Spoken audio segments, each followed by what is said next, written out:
Hello everyone, today we talk about Brythonic warfare. Mostly during the early imperial times, but also since Caesar's invasion of Britain, telling the truth, so late Republic. In any case, I discussed some other, say, aspects of Brythonic warfare in the videos about Celtic warfare that I mostly discussed for, say, the period between the 4th to the 2nd century BC. Naturally, Brittonic military history stretching across a timeline that in the latter end is in fact considerably later than most of the other Celtic areas. We have seen Gaelic warfare also, of course, continuing further into the late antiquity, the early Middle Ages. There's also a Romano-Brittonic warfare, but there is an important history concerning the Celtic Britons from also quite old time. Like if you look at the Indo-European waves that sort of hit the say Western Europe, like from the east, from Central Europe, especially when we talk about, in fact, the Proto-Celts, etc. You can't even say when they first began. What is interesting in the British Isles is the stratification of, in fact, various populations stemming from these subsequential waves that would at some point make some more, in fact, Brythonic Celts or Celticized populations fighting against the other Celts. And mostly we're talking the Belgians, but there are also some relatively more mysterious groups. At least there is an interesting ethnogenesis with the pre-existing populations. If you look at the Caledonians, if you look at the Irish, essentially the Gaels, what would be called the Scots later on. And so again, I have a pretty consistent playlist at this point about ancient Celtic warfare, and also proceeding to the medieval in medieval times. Today we talk about this area that, in fact, I think is more productive to think framed within this bigger picture, because, of course, it's easy from a British perspective to insulate, right? But, of course, while there are some typical Brythonic traits that we will try to sort of highlight, the military culture of Britain at this point did stem importantly from the broader Celtic and specifically Belgian one, right?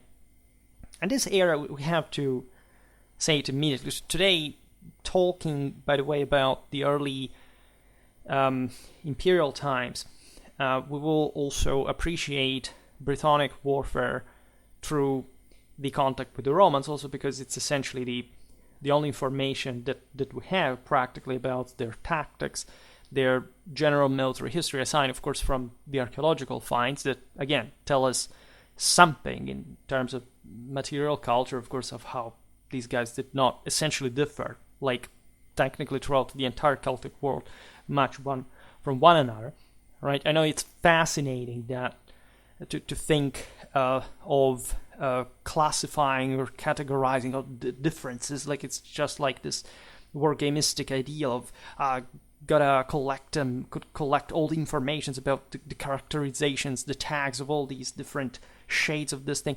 But this is actually like not a very good exercise when you actually want to get down to the essentials, to the hardcore of what these military cultures were. And it's just not even much of a logical military exercise, because that actually shows you how homogeneous these peoples were.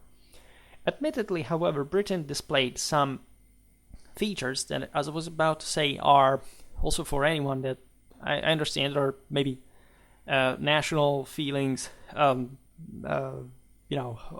home involved, etc. But one must really be honest about this. In the entire Celtic world, Britain had the lowest military average, right? In terms of quality, there is no doubt that the Britons had somehow remained, by certain standards, looking at the development of the Celtic art of war, behind.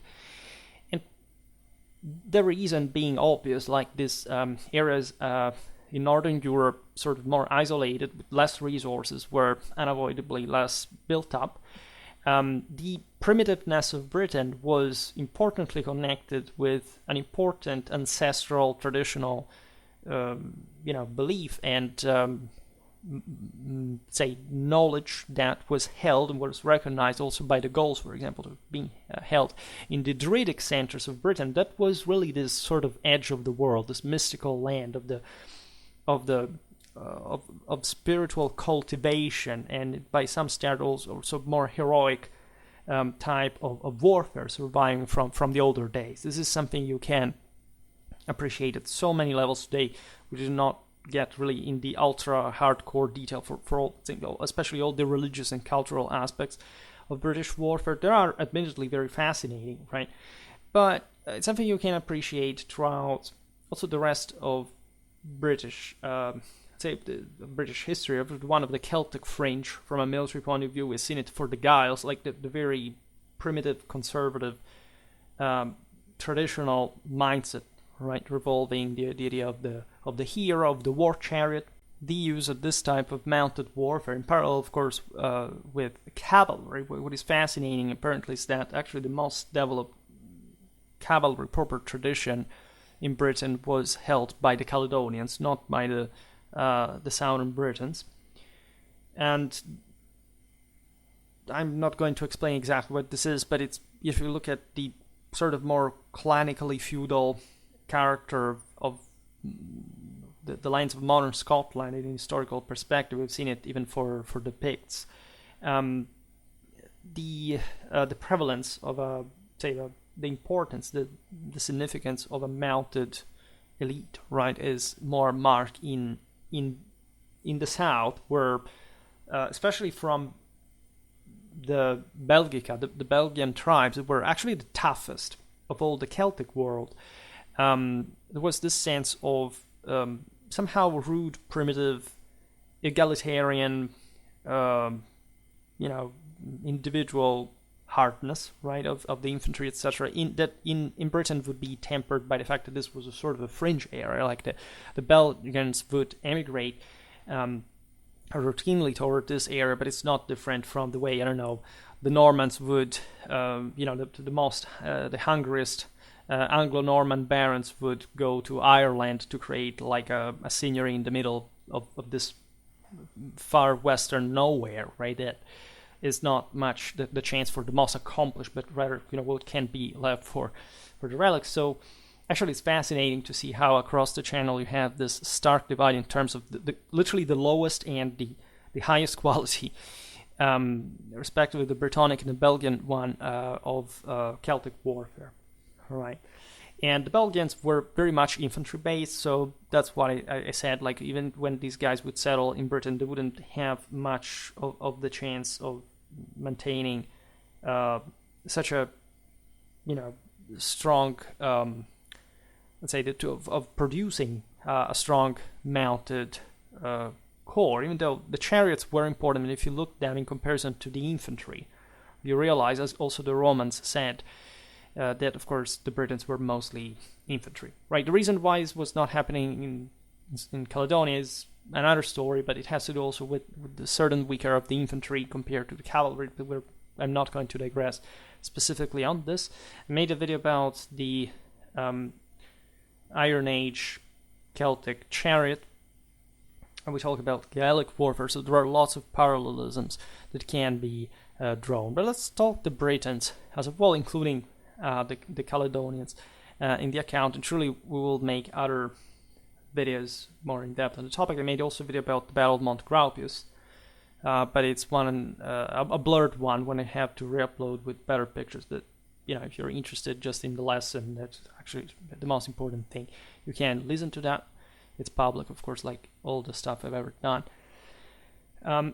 So looking at our information about the Britons, we have, of course, to accept, to rely of notions coming from Roman historiography. And no, there was no conspiracy theory, no plot to misrepresent the Brittunculi, and to make you feel hatred towards Rome for whichever other reason you actually feel them in the 21st century.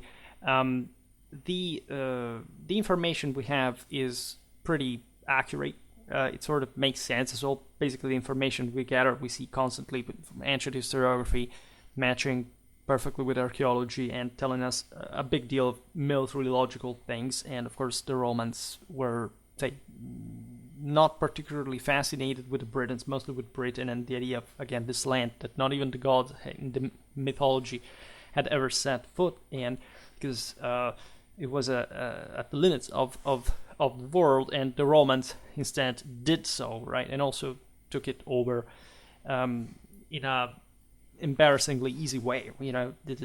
This is also, again, what we must constatate in a quite uncontrovertible fashion. It's not to say that wars, conquests are easy per se, but just like the Gauls were brought down in 8 years and they would remain so for half of a millennium, the British would, in the same way, except as we know from the far north and with different degrees of Romanization, Britain would never be such a dramatically Romanized province, but especially the southeast was, productive, and the Romans had invaded the land for a reason. After all, since Caesar, Britain had fallen into the sphere of Rome, and the various ideas of attempting an invasion, right, are not just the ones of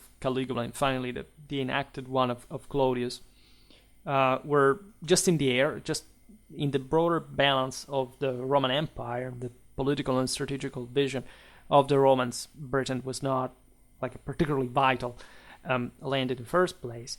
In any case, it had to be taken over. It was an important extent. It had relevant resources and a people that, as we seem primitive and sort of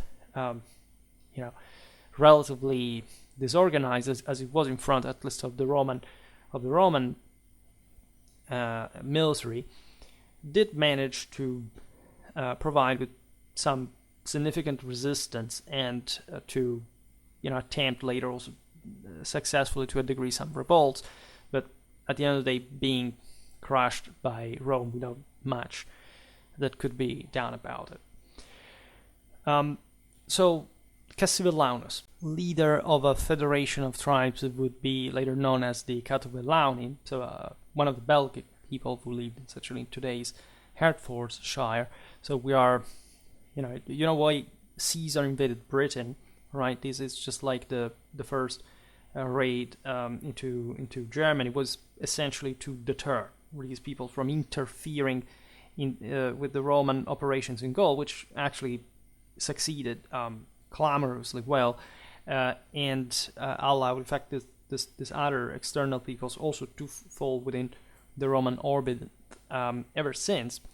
Cassivellaunus operated against Caesar in 54 BC. We know with a force of 4,000 chariots, having sent the rest of his forces home, right? 4,000 chariots would, I think, represent well the maximum and fairly high potential in terms of this particular arm, right? Overall, of the in fact, the regional capacity of the Britons to coalesce a significant military force. In this case, we're not informed about the rest of the forces could be mobilized. Here, essentially, the chariots were sent to recognize the Roman army, to prevent them from foraging, to say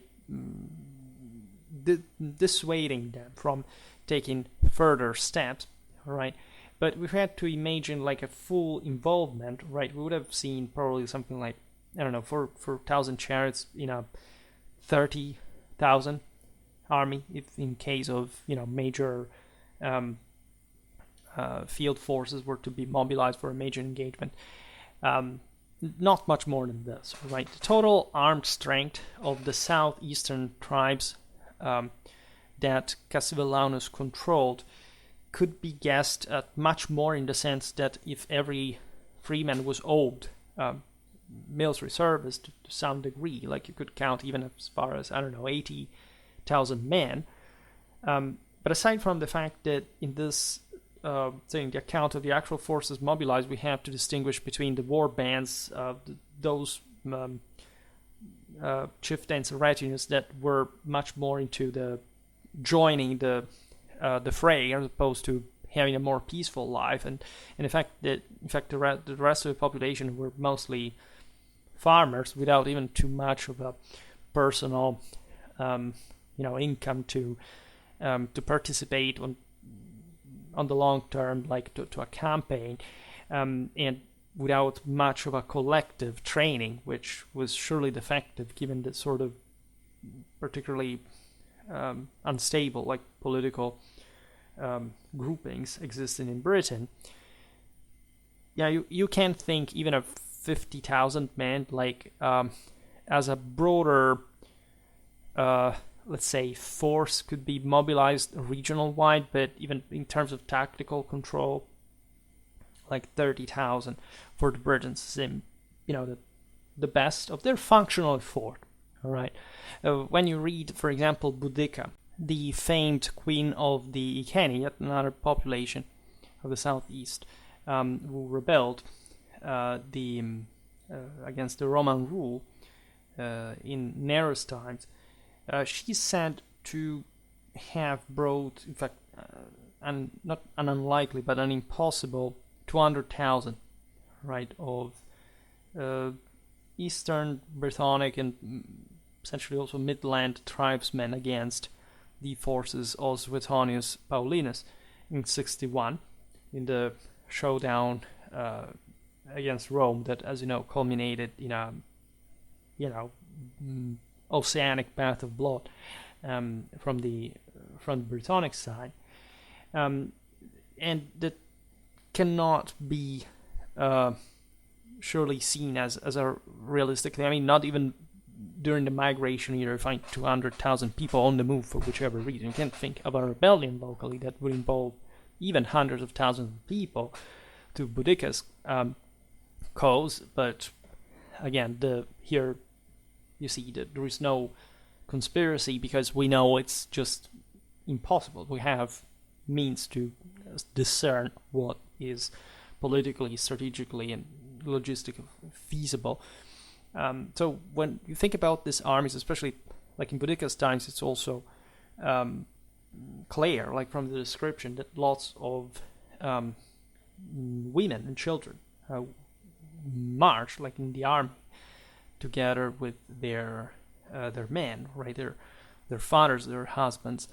That was, after all, like normal in a context like the Celtic world, where still tribal mobility was a thing, especially in emergential times like these ones, like risking probably annihilation from the Romans and having to move collectively and not leaving, anyone behind. It could be, say, at that point, an easy prey of the enemy, right? But overall, like realistically, if the field aides, other just like what we called civilians, even though there wasn't really a distinction at the time in that sense, in the total, the fighting strength would have never exceeded 50,000 men. That's just unrealistic to field, but especially a miracle, if anything, to manage to coordinate on the battlefield, right? I know that, I don't know, when you talk on YouTube, there's the guy who counts, but this source says, I don't know, that this army in antiquity was 100,000 men, without any context, without any, criticism or inquiry, philologically, literally, or historically. That's not how it works, right? 50,000 was a hell of a limit even for the Roman army. You can imagine for the Brittonic tribes to put together. It's a matter of political cohesion, right? And also tactical capacity, but that's something that you cannot, in fact, supply for too long. And it's a bit like, I don't know, Caesar claiming monstrous numbers from the Gallic side at the Battle of Alesia to make a bit of climax and sense of tragic showdown. But yes, they were immense forces for the time. Doesn't mean they could be finally organized, and or that there was an actual capacity also from the other side to use them effectively. So it's not a myth, right, of somebody evil that wanted to make you believe something wasn't true, that made you this terrible, affront personally. It's just like we know what they meant. We know what historiography was at the time, so it's there's nothing strange about that. Finally, we're told in a more realistic fashion that the Caledonians brought 30,000 infantry at the Battle of Mons Graupius in 84 AD against the forces of Agricola. And I made, as I said before, a video about the battle in which we have explained how, and we'll see it better now, like there wasn't much of a tactical, finesse from the Brythonic side on that incident.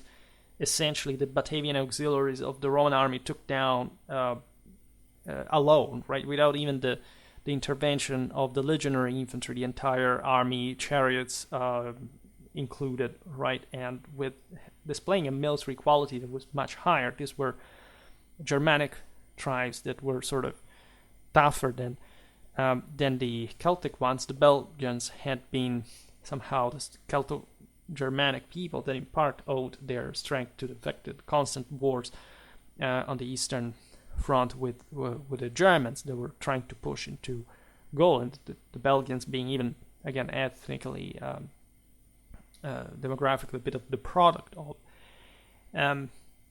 pretty similar peoples, but in terms of actual ways of war, right, the Germanic, the Batavians in that case were mostly just infantrymen, spearmen, not differently from the Caledonians, as a matter of fact, but big differences in terms of moral force, right, and this sense, experience or likeness. Of course, the Batavians were schooled in the Roman army, like to exalt their own ethnic specialties and ways of war. Like the Romans were just fostering these guys for their desire to earn like more in Roman service, etc. So they would exhibit themselves. They would show off in this way at the Battle of Mons Graupius. The Roman sources are unequivocally telling us that the main strength of the Brythonic host laid in its infantry. This is obvious. It's perfectly known. This is really not different from literally any sedentary people in Europe, right? Except it's important because given the centrality of war chariots, one may think, oh my god, those chariots were so strong, they were so exotic in the sense of, pretty much like the Gauls even had stopped using them. They weren't to be found in the Celtic world, technically, well, what remained of it at that point being taken over by the Romans, but already in the later times of independence, really just the chariot becoming obsolete, right? Just in the, like, I don't know, peoples like the Garmantes in North Africa used the chariot, and so actually the Northern Europeans, that was the level of development in parallel. The reason why the chariot would remain in Brittonic warfare is in fact this general backwardness, isolation, and however, most importantly, like the political and social arrangement of these communities. When we talk about heroic warfare, as I did before, like you don't have to think that historically there was ever like a moment in which just the heroes fought the battles in that sort of proto-chivalric sense. If I win, my entire army will and yours will withdraw at Samilia. There were in a context like Britain still like single challenges to single combats. This was this sort of championship fostered also by the Druidic standards and the sort of idea of the warrior. But in practice, what you had was just like a from the Bronze Age, of course, the chariot having kept in existence despite of the toughening of the infantries worldwide, and the Britons, of course, having, as we've seen, a lot of infantry, but if the chariot was still around, evidently not being a particularly effective foot. Right, that's the actual point. Chariots were not decisive, but their mere presence shows an important elite that, yes, can in fact, this doesn't speak much in favor of the affluence of the average Briton that wasn't, in fact, that high. All right, the Celtic world was very aristocratic in many ways. There is an interesting blend, for example, among the Belgians that had kept using the chariot for a longer time, not much because their infantries were less effective, as we've seen, but simply because they were sort of more backwards in some ways. And so cavalry also was there for all these peoples, but it had not fully been able, even for this lack of surplus and this more egalitarianly distributed resources, to surpass the chariot as a bit of a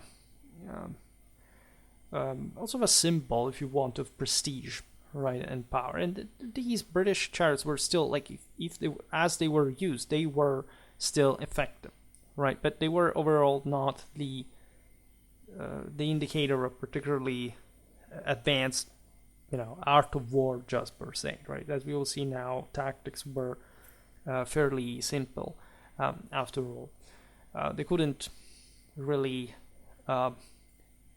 perform many, like the Celtic world is often depicted as, oh my god, they were so advanced, the Romans wiped them out, and we've been prevented to see, I don't know, super armies, because I've read somewhere that they used the phalanx, or that they had mercenaries that were all cuirassed. These are kind of things, if you're a regular kid of the Total War era and you have never opened a history book, the Celtic military outrage was overall pretty poor, right? This is something that some people have a severe cognitive dissonance in accepting, or not accepting, in fact.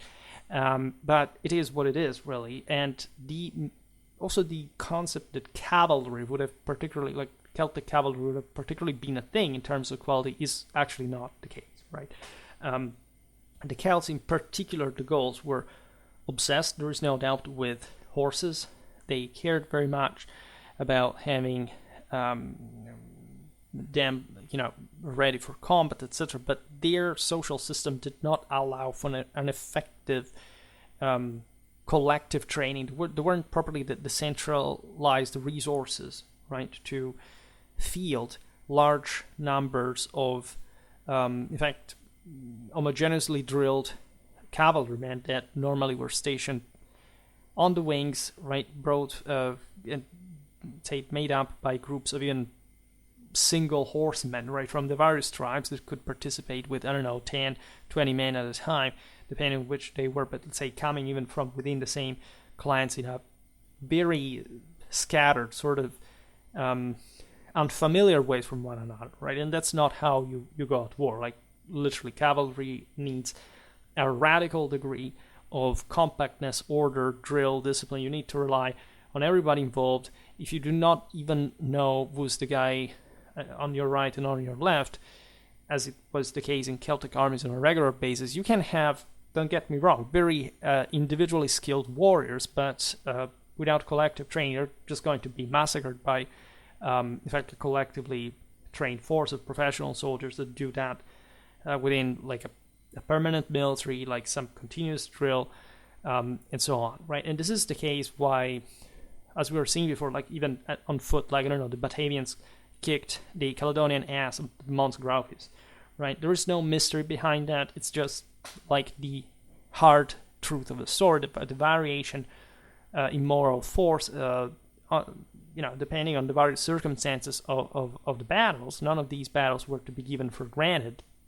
Especially the larger ones have more balanced odds, but if you look at the bigger picture, indeed, in the comparison with Rome that we have, that is also the only one we really have, because the Britons really never had any other contended, if not themselves. That's how military cultures are molded mostly fighting against one another. But so when they meet with somebody else, you realize in this case that there's a few that can be set like a, but maybe whatever. Look at how history went, right? And rather than trying to make up excuses for how it did, if you're willing to accept that. So the infantry of the Belgic tribes of the southeast of Britain was very much similar, as we've seen, to the one of their Gallic counterparts. Again, in the entire Celtic world, you can't say, except maybe some, I don't know, local fashion, decorations, whatever, that there is a difference in the way, I don't know, a warband, spearman, swordman look like, right? Or what even a levy farmer like was. Really, I made last year a couple of videos exactly on this, also trying to distinguish like the warbanders from the the rest of the of the average levy, right? And this is not just about the Celts. Literally, every sedentary people in Europe fought pretty much in the same way, right? So we're talking. You can look at those videos that talk about the Celts in general. So they include the Britons. In that way, you can think of a guy with a practically at best some metal helmet, much more rarely like 1 out of 10, if they were lucky. A coat of mail for the torso, protecting part of the thighs as well.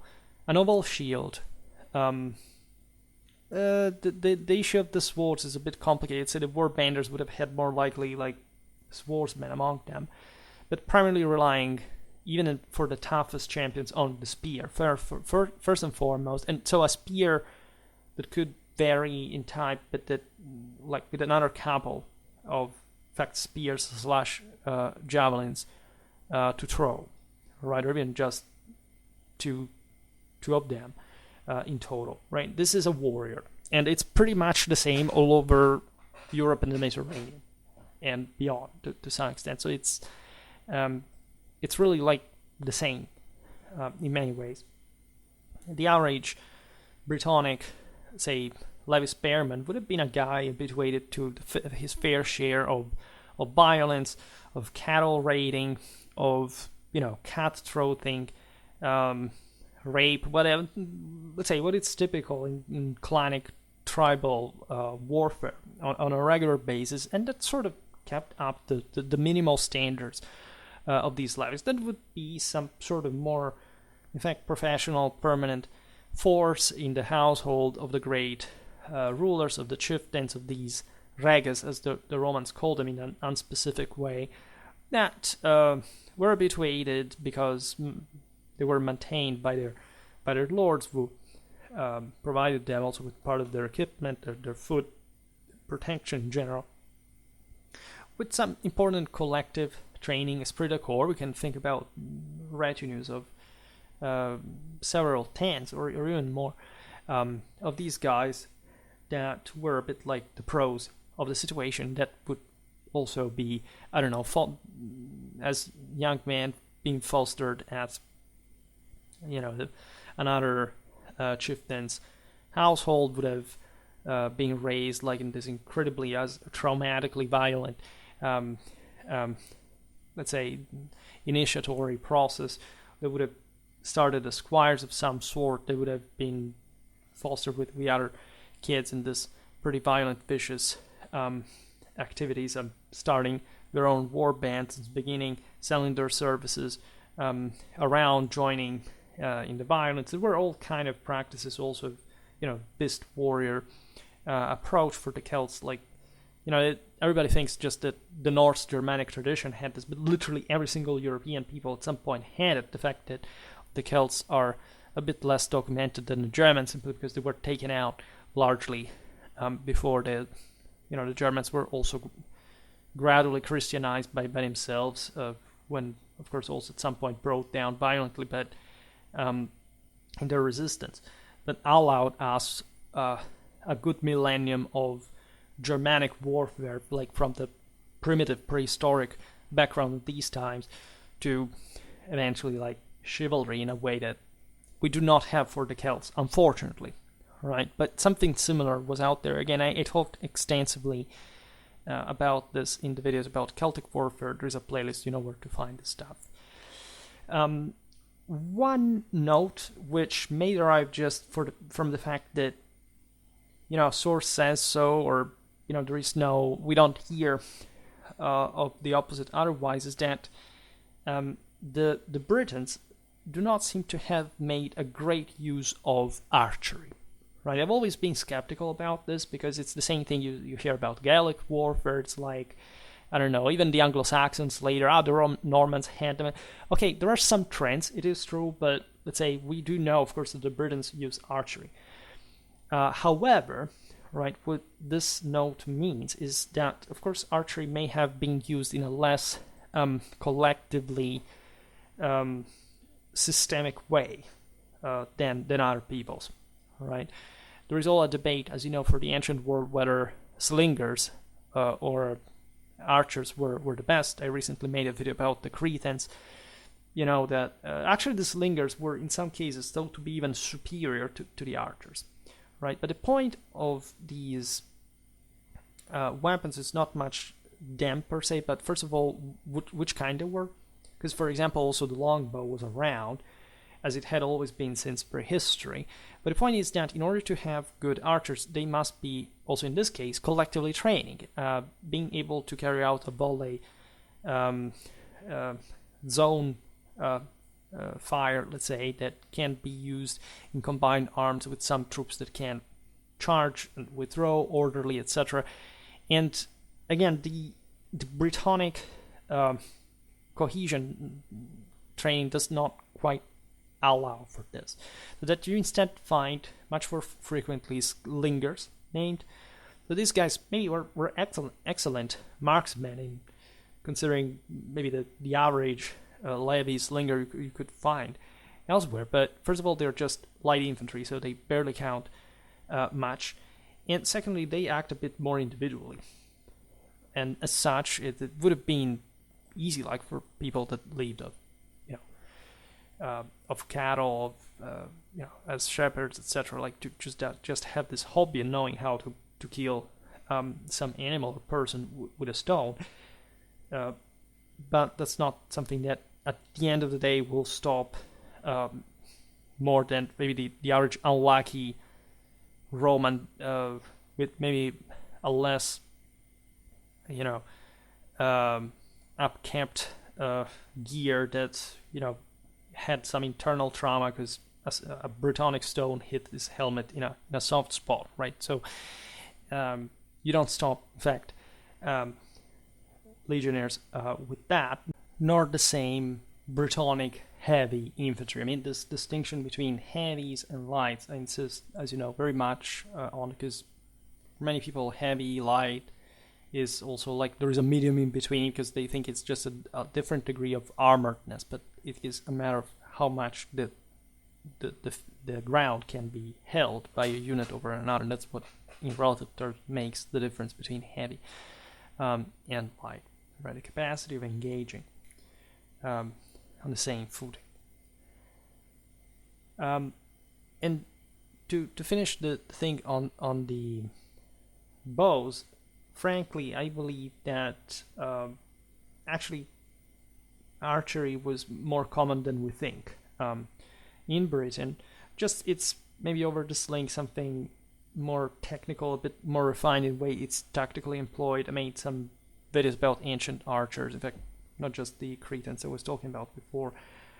So it's possible that in that case the sling was, for more primitive context, sort of more effective, easier to find. But I suspect that on those British chariots were archers very often, which also makes sense because, as we will see now, the Romans at some point coped with these chariots with their archers as well. Not just for this reason, but in part also because they probably did pose some significant missile threat, also the sort of longer range than, say, the one of a javelin. Right. As far as again, the capacities of Brythonic charioteers. You can watch that video about the Celtic chariot, right?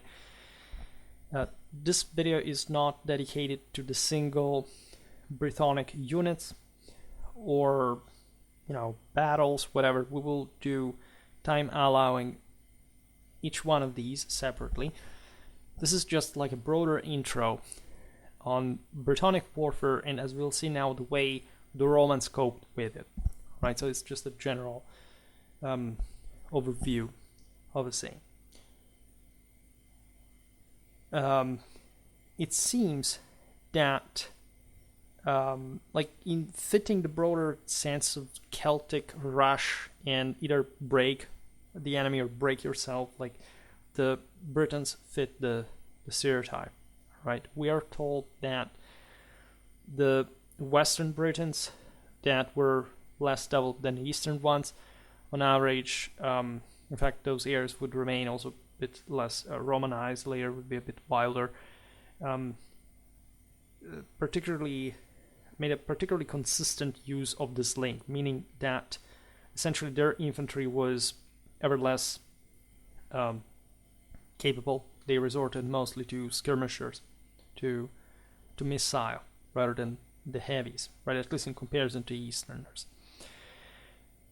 Speaking of the Brittonic fortifications, we can see how they're laid out with sling ranges in mind. This is really normal, telling the truth, for all ancient, like for all warfare, like military engineering is designed to favor the employment of missiles for defense, not just the like pairing the enemy attacks of the enemy missile attacks themselves.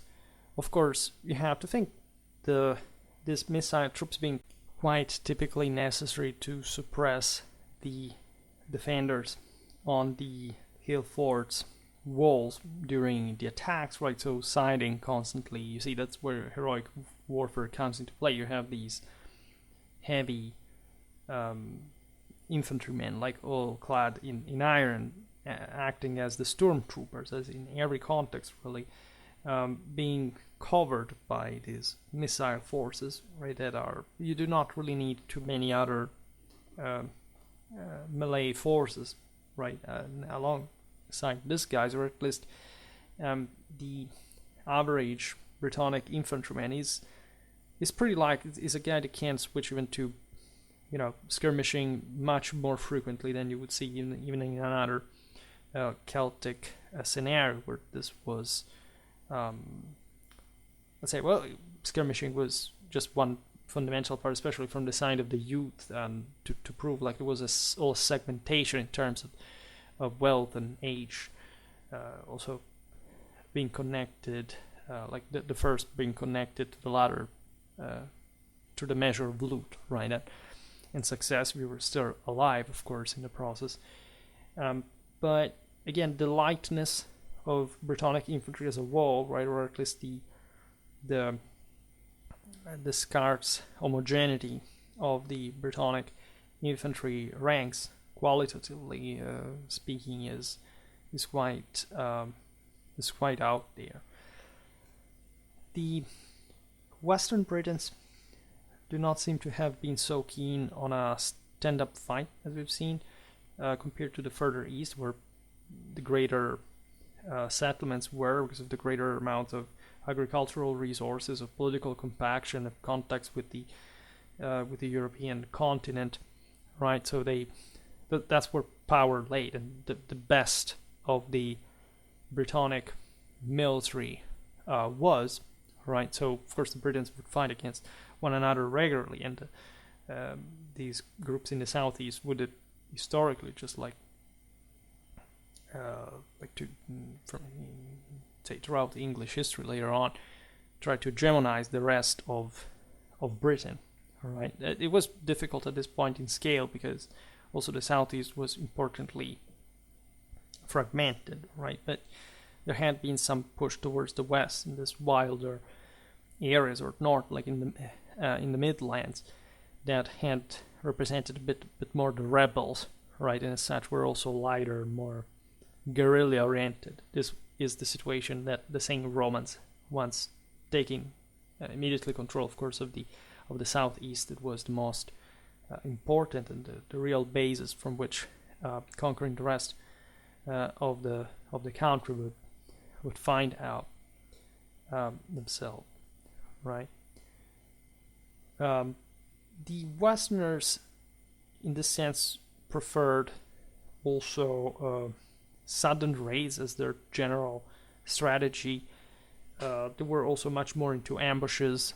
I mean, it's if you look at the medieval Welsh warfare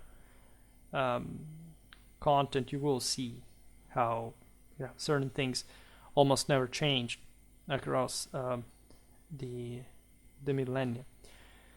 When Caratacus, the head of the Catuvelauni at the time of the Roman conquest of Britain, and the Silures of Cornwall made a stand in 51 AD against, in fact, the invading Romans, he adopted a defensive position on a steep slope with a fast stream running in front of them to slow the Roman attack and giving the Britons more time for their missiles to take effect. This is really just a general strategic principle.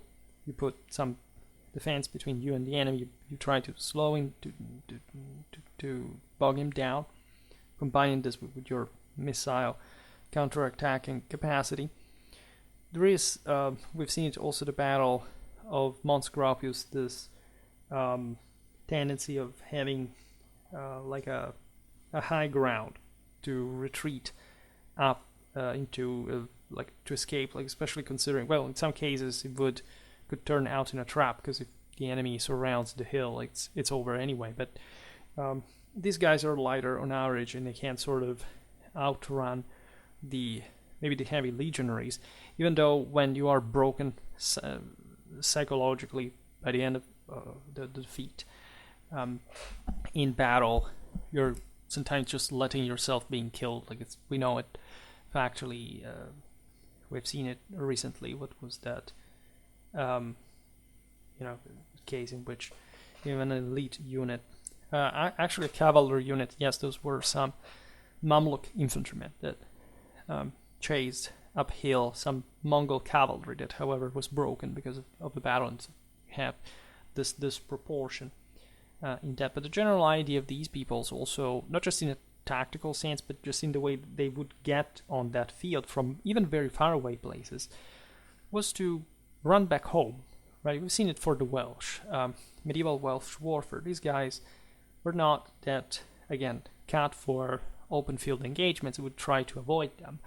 And however, they were also masters of getting the hell out of the way, right after the battle was over, like coming back home in all these various districts, having come from there just in search of loot and plunder and whatever the opportunity, the political situation required, just like the Irish, dispersing into the forests, into the hidden paths.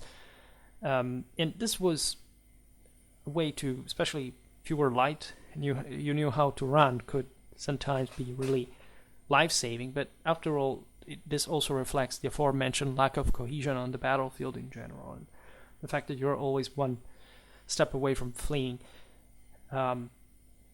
This is the choice of terrain. It was very functional to that in part. Of course, the Britons fought like pretty much everybody at the time. Like they didn't have, they weren't peculiar in this, but the tendency, of course, was much more shifted towards that extreme than, say, of course, like the Romans, but it could have been just the Germans, right, as well, or the Gauls. So in the Brittonic stand of 51 AD, of course, the stream and the missiles alone were not enough of obstacles to stop the Romans, right? And that's the reason why the whole Brythonic army quickly disperses. evading pursuit by, as we were just saying, the way of wooded hills on their flanks, in that case. A similar position which would prevent also from outflanking during the battle. This was one concern of these people, that they could not, again, organize for particularly rapid maneuvers. They tried to stand a protected ground, like one that would not reveal surprise, but mostly because they wouldn't. This is valid also for other armies, but other armies are like the Roman one, are able to, of course, to carry out complex maneuvers, combine armed tactics to a much more intense degree than the Britons can. So they know that in many ways the best chance is standing on that ground that perhaps per se is not even much of a strategic one to defend, concentrating all your force frontally, again trying to slow down the enemy, maximizing the advantages of defense, yet in this case not having many chances frontally against the Roman army. We see a similar position with the covered escape routes at Mons Graupius, as we were saying before. Though it was a bit more of an open ground, and the mound behind was consistently larger, and at some point the Romans even chased these guys uphill and killed them there, but you can check that out in the video. So as we pointed out before, like what it catches a bit like the eye and sort of the imagery of Brittonic warfare is its chariots, right? That are, again, in that context, nothing particularly special. They were just the relic of a past chariot-dominated warfare that at this point was fading, telling the truth, in the same British Isles. I mean, it was still alive, but on the longer run, it would be abandoned, even in the areas that, in fact, were not conquered by the Romans. Right? Of course, the Romans speeded up dramatically the process of toughening the Celtic infantries on the other side. We've seen how, in the videos about Gaelic warfare, how Gaelic units were surely trained by the Romans, like all the various exiles that fled to Roman Britain were in part provided, even with some Roman troops at some point. We think that Pictish warfare owed a freaking lot to late Roman military developments as well, so that for other videos, but of course when you meet with an enemy, you sort of, before you're wiped out, if you are wiped out, you're unavoidably undergoing some sort of hybrid with him.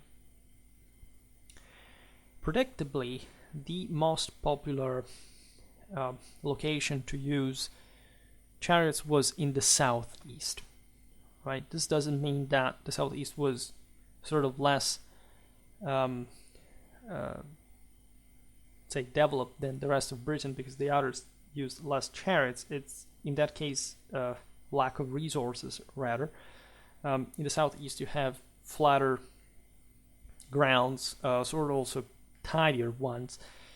There is a greater organization. You can use these this mounted arm to sort of impose some important fear on, as we've seen, a majority of the warriors that are sort of not particularly cohesed to withstand certain chariot charges. So that's an aspect that you do not want to underestimate in Brittonic warfare, because it gives you the measure of how, like, the infantry was also in relative terms to the same Celtic system not particularly strong, right? And that's in part why the same chariot was out there.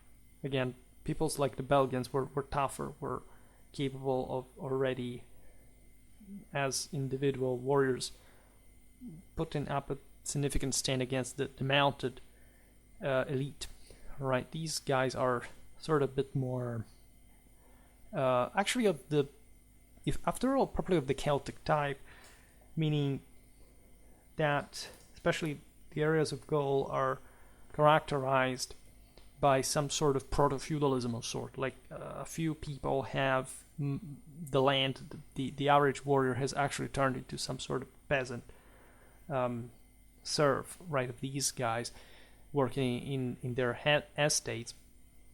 The Belgians are the way they are because they're also a bit hybrid with the Germans themselves, so it's another level of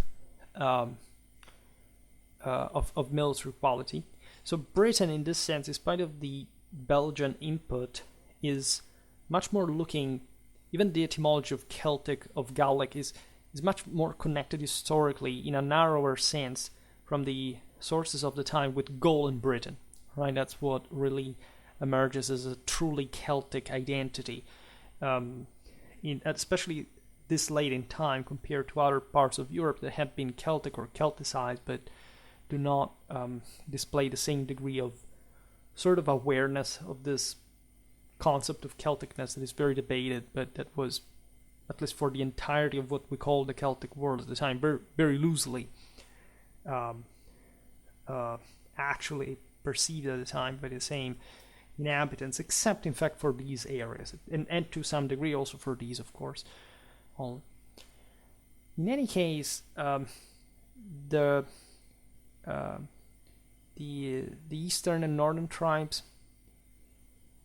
would also make use of the of chariots, right? The lesser extent was in the southwest more than else, in part also because there were lots of forests, for example, as you know, and also the west, like places like Cornwall, etc., were not, again, particularly developed. They were sort of backwards compared to the east, right? So the axis is like pointing towards the southeast as the most developed place where also more chariots are. That's where the Romans land first. Caesar, in fact, describes the Brythonic chariots as famously starting by driving around, hurling javelins, and disorienting their opponents by the noise of their wheels, the terror of being hit by the horses would run over you. Caesar also says that the Brythonic chariots were extremely maneuverable, even on slopes, right? And in fact, there is all a picture of stunts that the British tradition offers, like regarding the Celtic legions, like the man could fight sometimes jumping down to fight on foot, or just on the above, like the wagon itself, on the yoke of the horses, right?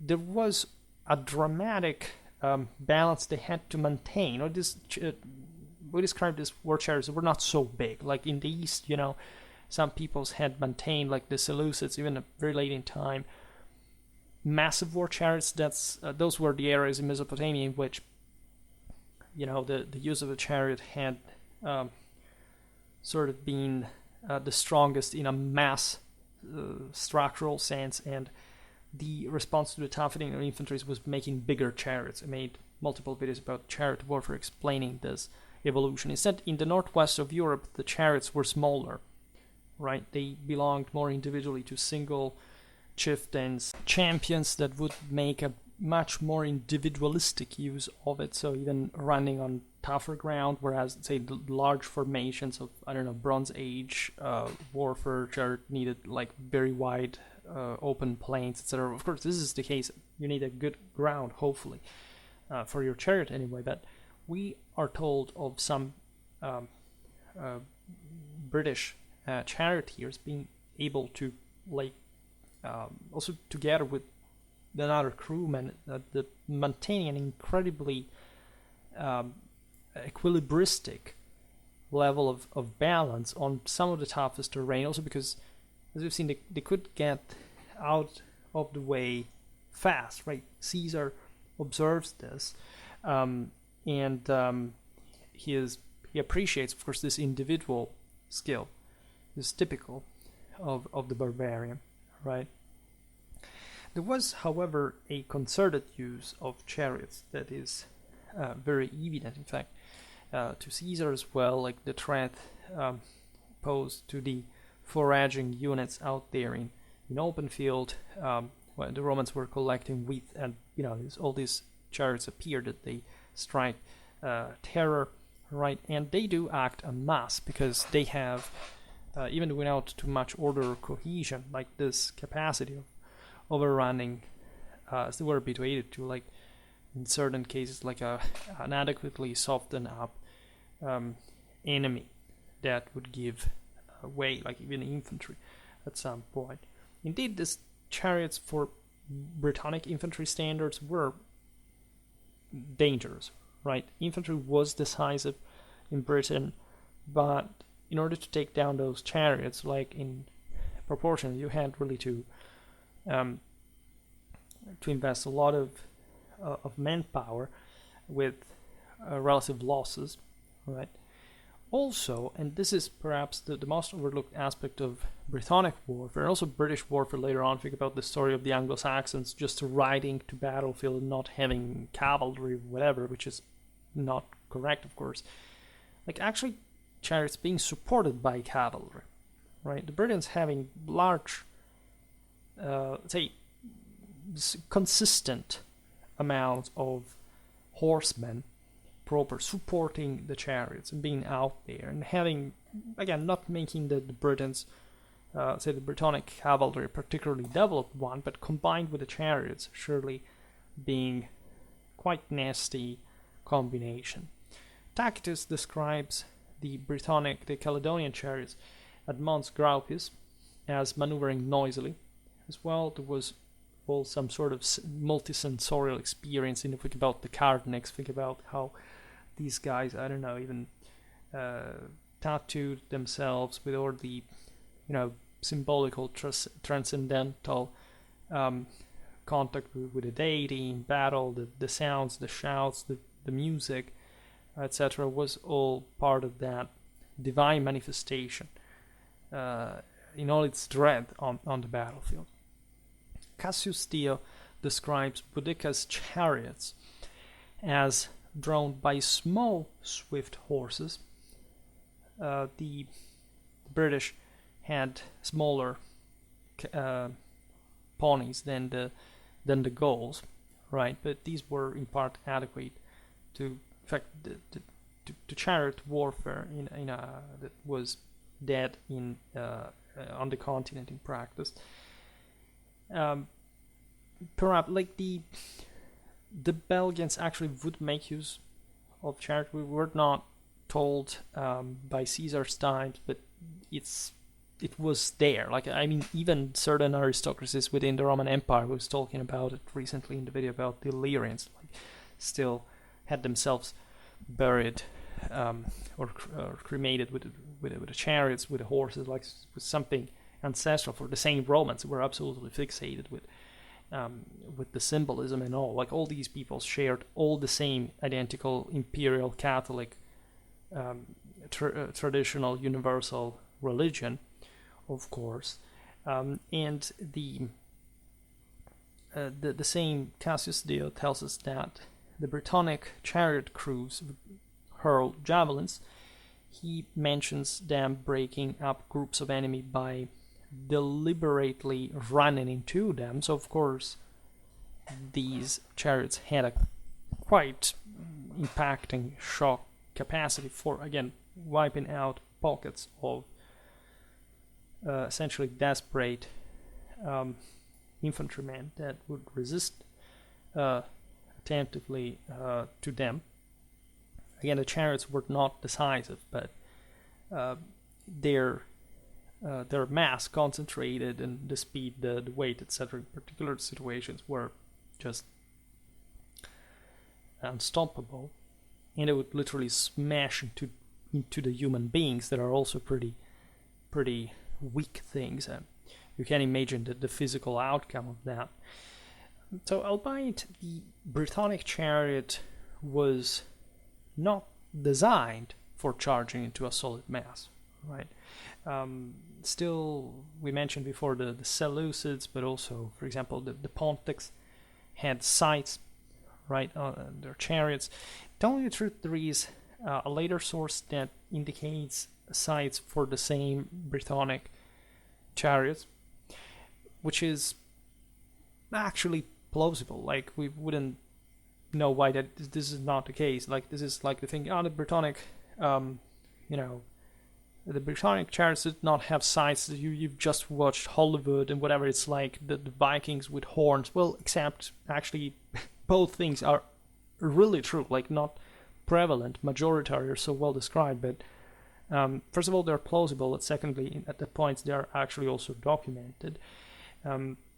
So not every myth busting is actually has actually an actual myth to bust, right? So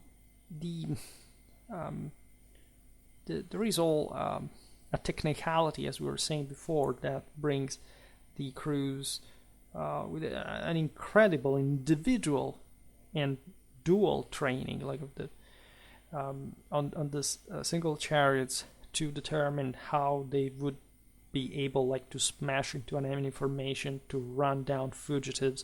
Of course, in many ways, like, you can imagine battles between the same Britons, like with chariots, like with cavalry normally, literally smashing frontally into one another at full speed, because that's literally what happens in warfare. There is hardly, like, the story that they tried to avoid one another. That's the best way to die. Actually, you must gamble, and great part of the entire, again, common religion that all these peoples have is exactly that. It's a sort of Russian roulette, right? You have to throw yourself at the greatest. Maybe not at the greatest if you have to maintain alignment and whatever, but you must maintain this compact. That's why collective training is important. In this case, not too much, because they would do mostly like the mass thing, first of all, and chariots are also a bit less, let's say, alignable than horses, and keepable in that way. But the one who smashes the hardest is, at least doing a greater good for the collective effort than the others. They would have to choose also carefully on which ground, for example, to run down the fugitives, because the chariot in itself is also relatively vulnerable to enemy counterattacks, ambushes, whatever. There would be deliberate suicide charges to prove like the greatness, like the valor, the individual. These are things that we find throughout the entire military history. I see it all the time in my medieval warfare. There are some chances in which the odds are desperate, but you want to show that you're such a hero, such a champion, that you can do that. And for these guys, today we do not analyze their social background, but let's say the most epic you are, the more the bards sing about your deeds, and sort of the better advertisement there is in terms of people who want to follow you. Because if you're so cool and strong and victorious and still alive, you are more likely to offer like a hell of a leadership, hence more victories, more bloodshed, more loot, more fame. And so it's a cycle that fuels itself until maybe the war band splits, the leader dies. These guys are the medium of the divinity for the rest of the troops. So there is a very strongly hierarchical value in all of this, right? You do find the stubborn charges into the enemy. You can imagine some Roman having had the quite unpleasant experience of this process, like about a chariot crew deciding to go sacrifice themselves into the midst of the fray at full speed, smashing people into them, getting killed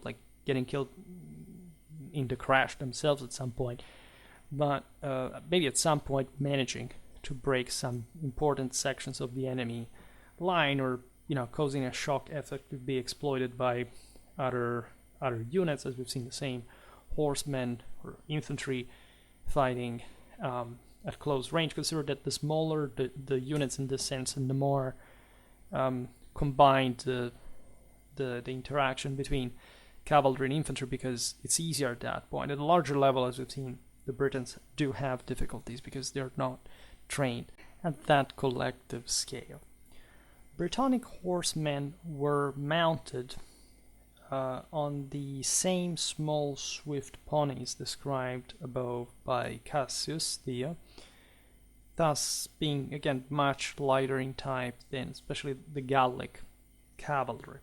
Right, they were, as we've seen, still relatively subservient to chariot warfare. This is a very interesting datum because this is something normally you see at the beginning of the Iron Age. It's as if these guys had remained in part around there when cavalry had yet to develop like a full arm on its own, right? A dependent one, from an independent one from the chariots, right? Naturally, yes, these times are a bit later, but do not underestimate that they have brought with them some differences, but do not underestimate how, let's say, primitive this context could be, and also how, even from a technological or social point of view, how gradually, when and slowly, things would change.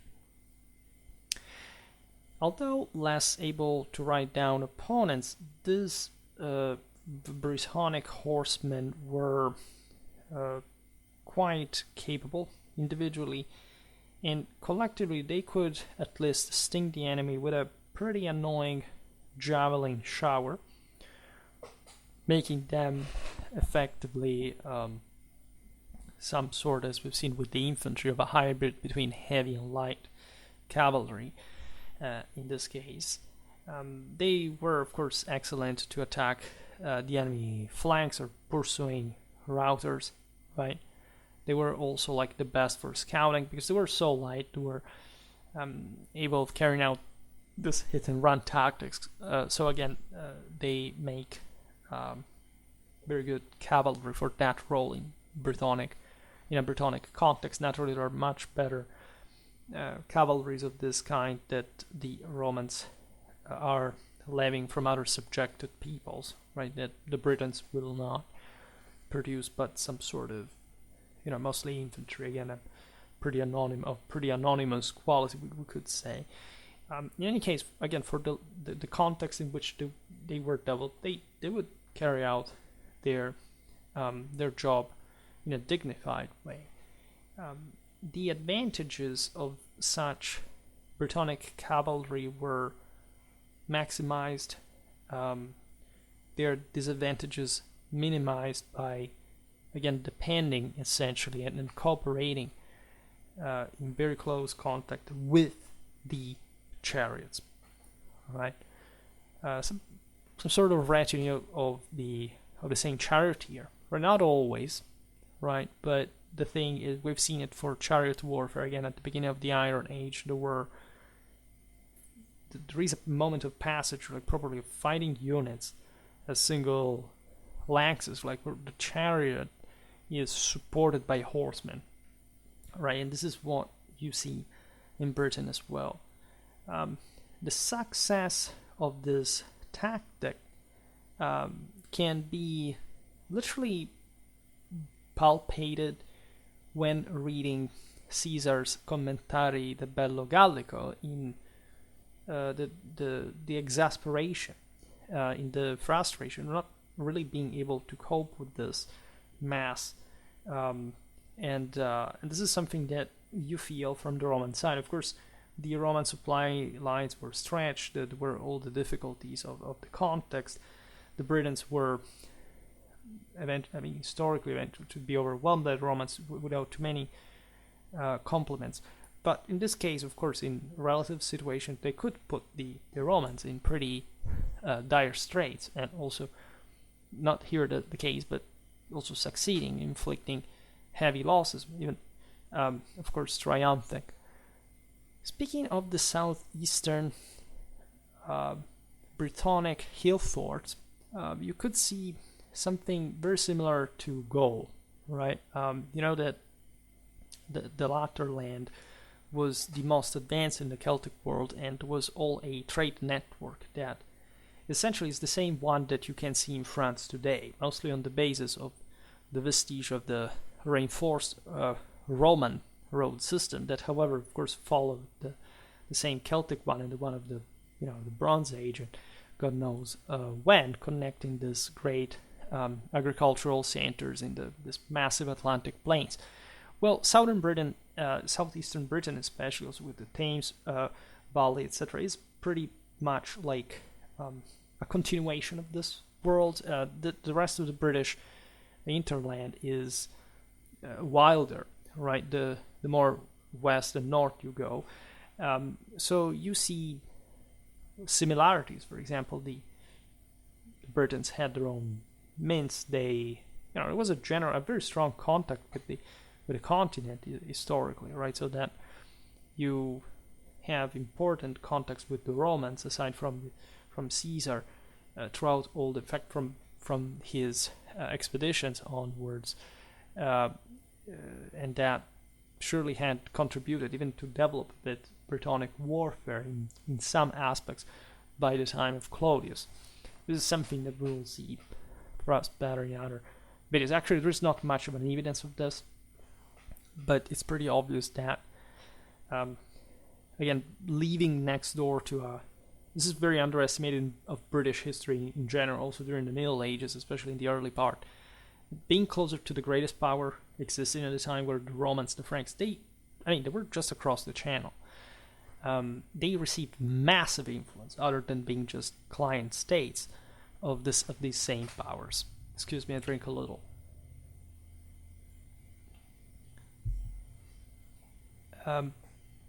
In case of war, there was further emergential fortification of the centers and the landscape, right?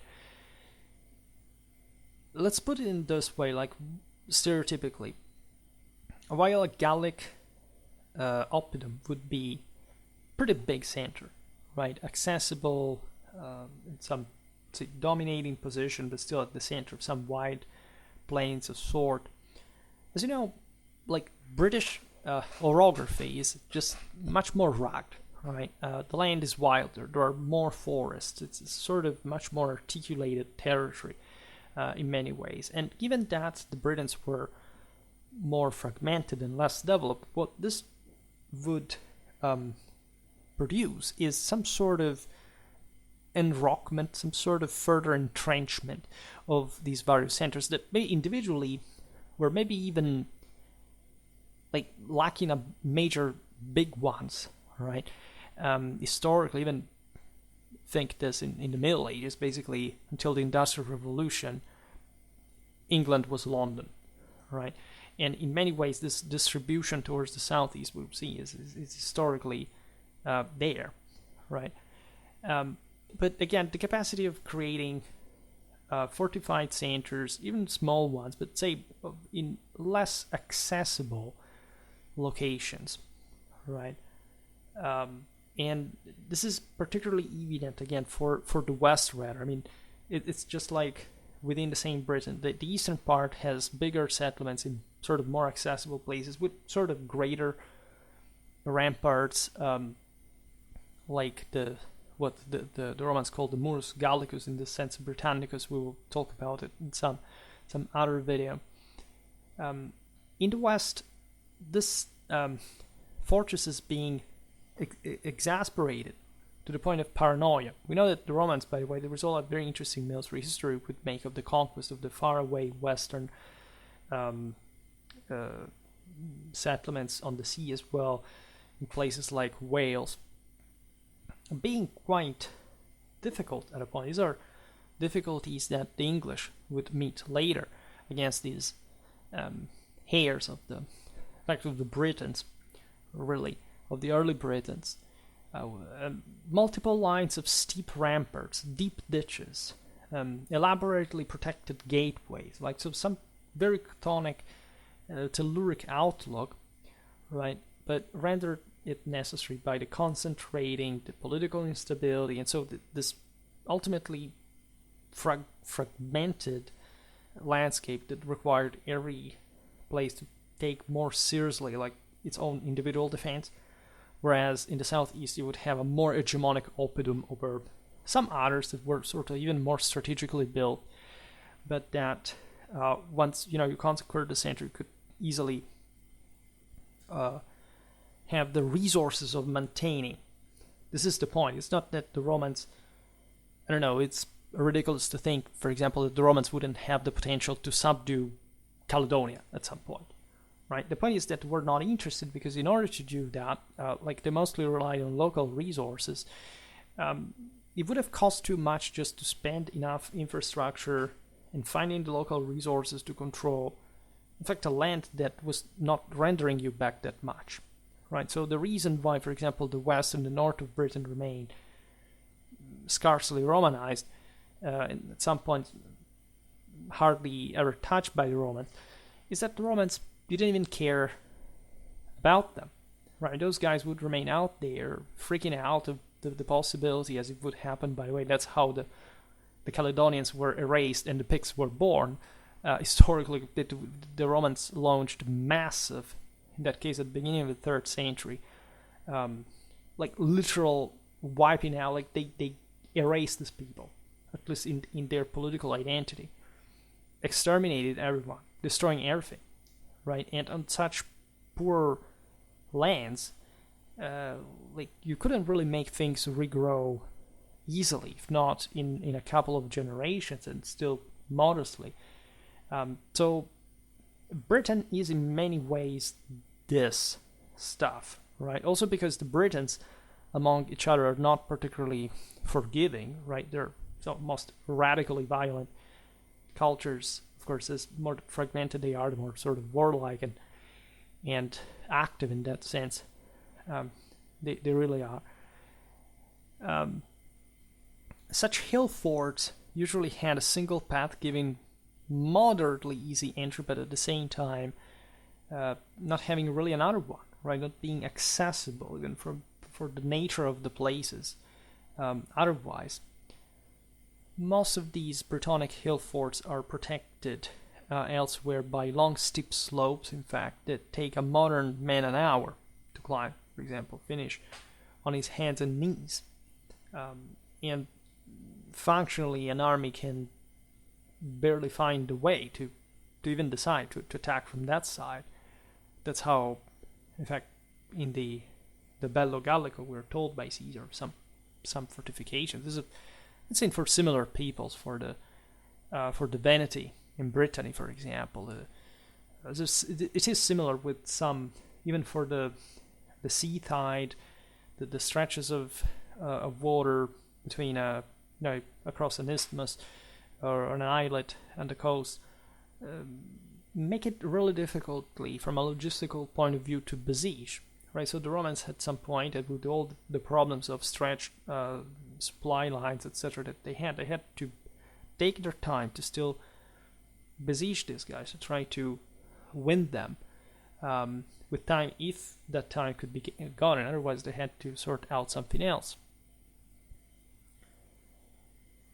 The hilltops, by the way, are in turn protected by a ditch and a bank. So even if you get up there, you must eventually make yet this other fort. So this is all refined accurately, and you may think, oh my god, this is high advanced engineering. No, it isn't at all, right? It's just an exasperately developed way of protecting oneself, but for typically smaller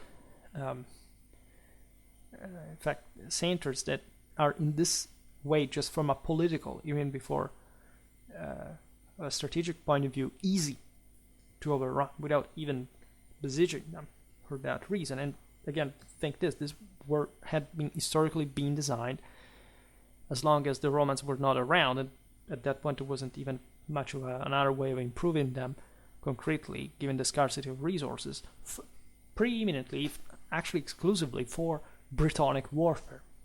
So those were really like a challenge for the smaller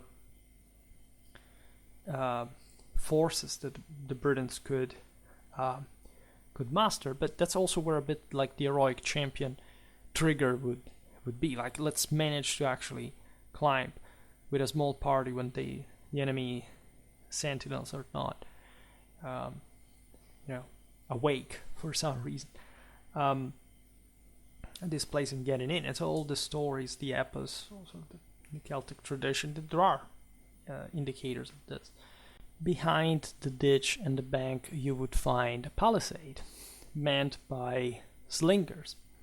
And so, again, everything was, even this idea that the slinger could be effective against some armored opponents of sort. Like, it's interesting, it's fascinating. It is, like, easy to find stones, to have guys around that know how to hurl them. Like, even in very recent times, just storing stones and throwing over the climbing enemies. It's something extremely effective, telling the truth. So it's all like really deeply entrenched, this local like hilltop mob sort of control in the surroundings and the capacity of protecting, this almost in a manorial fashion, this territory.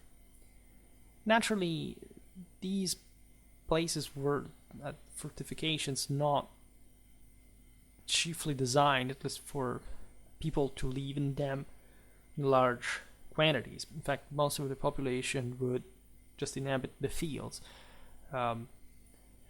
that were dominated by the same fortification, right? But of course, in times of emergency, they could easily take refuge within the fortification and contributing to its defense. Most peasants lived isolated on farms, were at best two round houses surrounded by a ditched and banked palisade would be. All right, and this could be important because, again, these farmers would steal, would kill. Like, there was some generally generalized use of violence that these people were up to, right? Other than just aware of, right? So all this territory lives in this constant fear that, of course, something is going to happen, that the next warband is going to arrive and to lay everything waste and deporting people and and animals and setting everything ablaze. And so you must be ready. If you're not part of a warband yourself, you must take into account, in fact, seeking the protection of a lord, which is typically, again, the champion of the situation, that has some druidic initiation. He has he fights on his chariot. He's the great hero of the situation. He has his retinue. He's powerful. He's cocky and violent and impositive and proud and all this stuff, right? There are incredibly fanatic bonds of loyalty, needless to say, that are stressed as the moral values of because essentially they're constantly broken by the instability by which the groups of powers are formed and broken, right? And there are beautiful inscriptions and general sources showing the sense of, like, is my life sacrifice enough for you, my lord? Right? These kind of incredibly, again, proud and incredible ways of living and dying, right? In a way that was all conceived according to the oldest,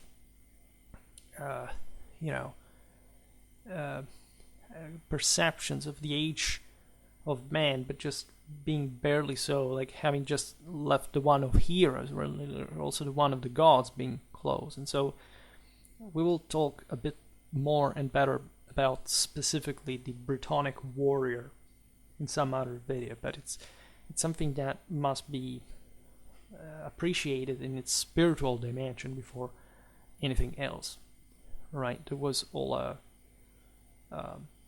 like the different practices of of training, of meditation, of sort of extrasensorial experiences stimulated, and all this was to prepare like the warrior for the ultimate sacrifice in holy combat, which was the most ancient belief, right, in the entire system, in the Indo-European sense of nobility and of divinity at the same time. So the warrior on his chariot, just elevating himself to heaven with it, right, and going in combat, essentially knowing to vow himself for victory, and there was no room for someone fleeing, being a coward. Of course, like in practical terms, things would happen, but again,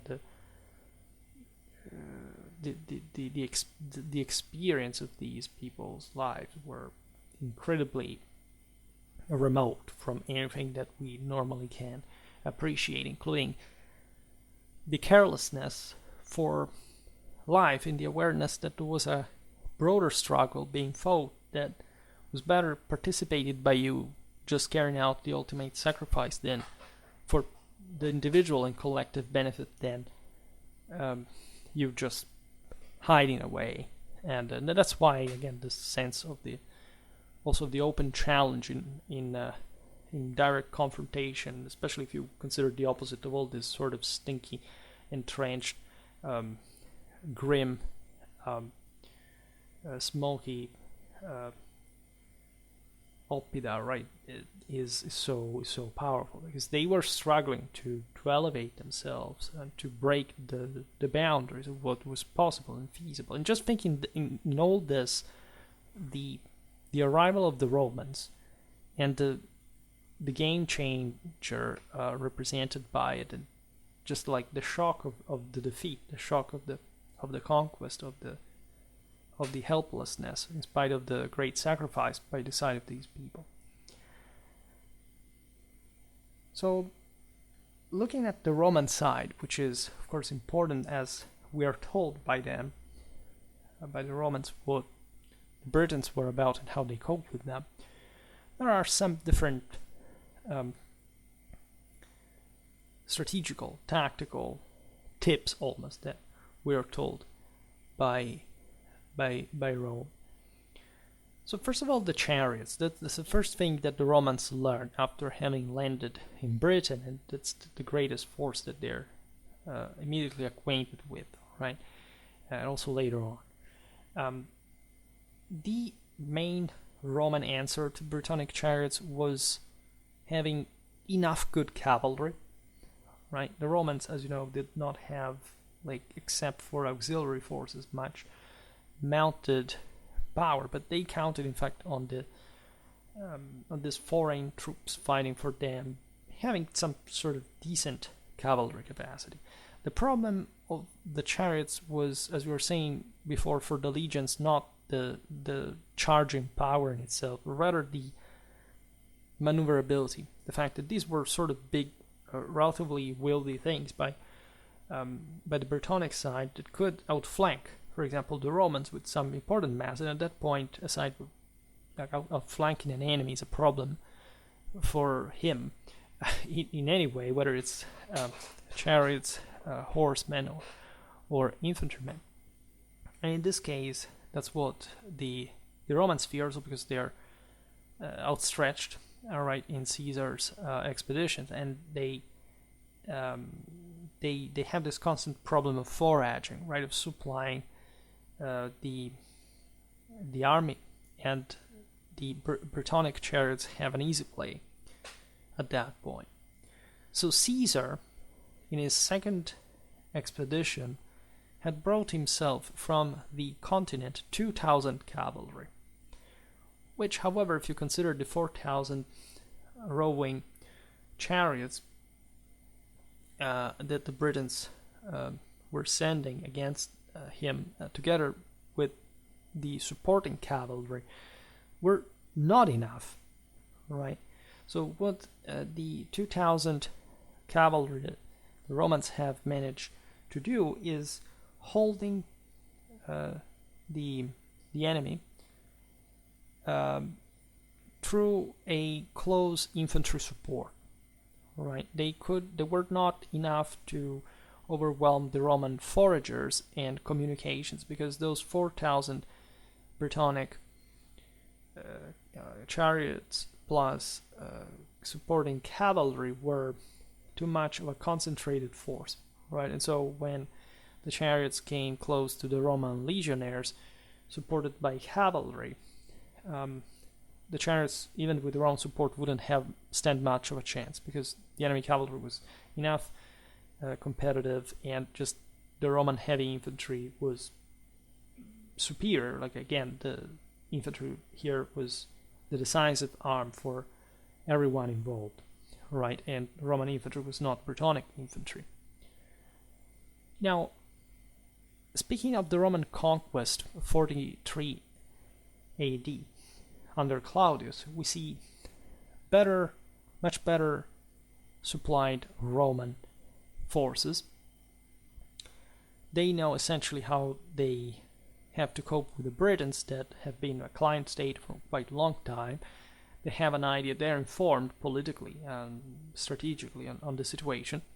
They intervened as usual because of the clashes within the various groups. The Roman allies cannot be supported without Roman intervention, and the Romans decide to essentially create a new province for good, which they would accomplish in 3 years only. The Romans at this point have essentially an equal number of legionaries and auxiliaries. Claudius may have had as many 7,000 cavalry and 13,000 auxiliary infantry, which made for a quite consistent sort of flexible, specialized option to oppose to whatever the Britons could throw at them. Cassius Dio says that the Romans could also field elephants and camels, which sounds quite exotic, and definitely by the same author mentioned that it was a small number. The Romans had done this kind of things. I mean, at some point they had been allied with the Numidians. I mean, they had, de facto turned the Numidians into a client state. They had used elephants at the battle of Cunoscaphali, for example. So there is all like these latter aspects are not so important. The antiquarian like Claudius would be perhaps aware that the camels would unnerve the enemy cavalry, so that may have been just like a reason why some camels could have been there, but they would not be the typical Roman mounted force, even for, of course, the rest of Roman British history. Historians doubt of Cassius Dio info, but it's just plausible, right? It's not something out of the realm of possibilities, realistically. During the Roman conquest of Britain, at the Medway crossing, where the Britons took a stand, like trying to prevent the Romans passing, Claudius' general took the precaution of sending an advance party over by night to lame as many as possible of the chariot ponies before the main crossing. Right, and this was carried out, by the way, likely by Germanic cavalry. This is interesting because the Germans didn't have actually a very developed cavalry themselves, but they had a sort of match, aside from the fact here that they would have been provided by the Romans far better horses than the ones existed in Germany, but they were quite loaded, right? You've seen that also in in Gaul, like in Caesar times, when the famed Gallic cavalry, that again was numerous and thus a problem, but not this huge deal, qualitatively speaking, in fact, was defeated on multiple occasions by the Germanic horsemen that had much less of a cavalry tradition, but were sort of more aggressive, etc., than the Gauls. with Roman horses in that cases as well. At the battle against Boudica in 61 AD, we're told by Cassius Dio that Roman archers were used to counter the Brittonic chariots. In part, I think, because they did perform together with the Brythonic cavalry a lot of skirmishing and softening up the enemy ranks before charging. I suspect also that there wasn't much of an order, like these chariots would be aligned in such a way that, of course, would have their space on the battle line, and they would, however, perform these tactics before trying to smash in by going back and forth. This was just perhaps not the best if you wanted to fully charge, but in many ways, because you would tire yourself down, but it was necessary to do so, because the enemy infantry was, in this case especially, quite a problem. And so that's also why I think that archery was present in more relevant ways than we think in the Brittonic armies. If anything, the Romans could also try perhaps to bog down the Brittonic chariots' charges with the same archers. Consider that they were the pila, even though the way that the Romans would meet these chariots is not entirely clear. All what we know is that they weren't decisive per se, but you would want to disorder them before the charge. And so if you do it with archers, like it's not even at a particularly long range. At least if you are placing these guys in the front, like you can hope like to inflict some important losses directly, but also to run back when the enemy approach. But it's more likely that there was some preparatory phase in which, especially the javeliners you see at close range, were also quite powerful, right? So it's at that point that you would like to maybe shooting overhead hit the like the enemy chariots, the big targets with 2 horses, while also the Roman legionnaires were, when at range, throwing their pila against the enemy. This makes sense because the javeliner again is a pretty effective guy at close range, and especially with this sort of additional power provided by the chariot or horse speed. Again, it's dangerous, but if you are targeting the first ranks of the best enemy infantry, right, you can hope to cause some damage. In any case, we know how things ended, right? We do know, however, that in order to keep, first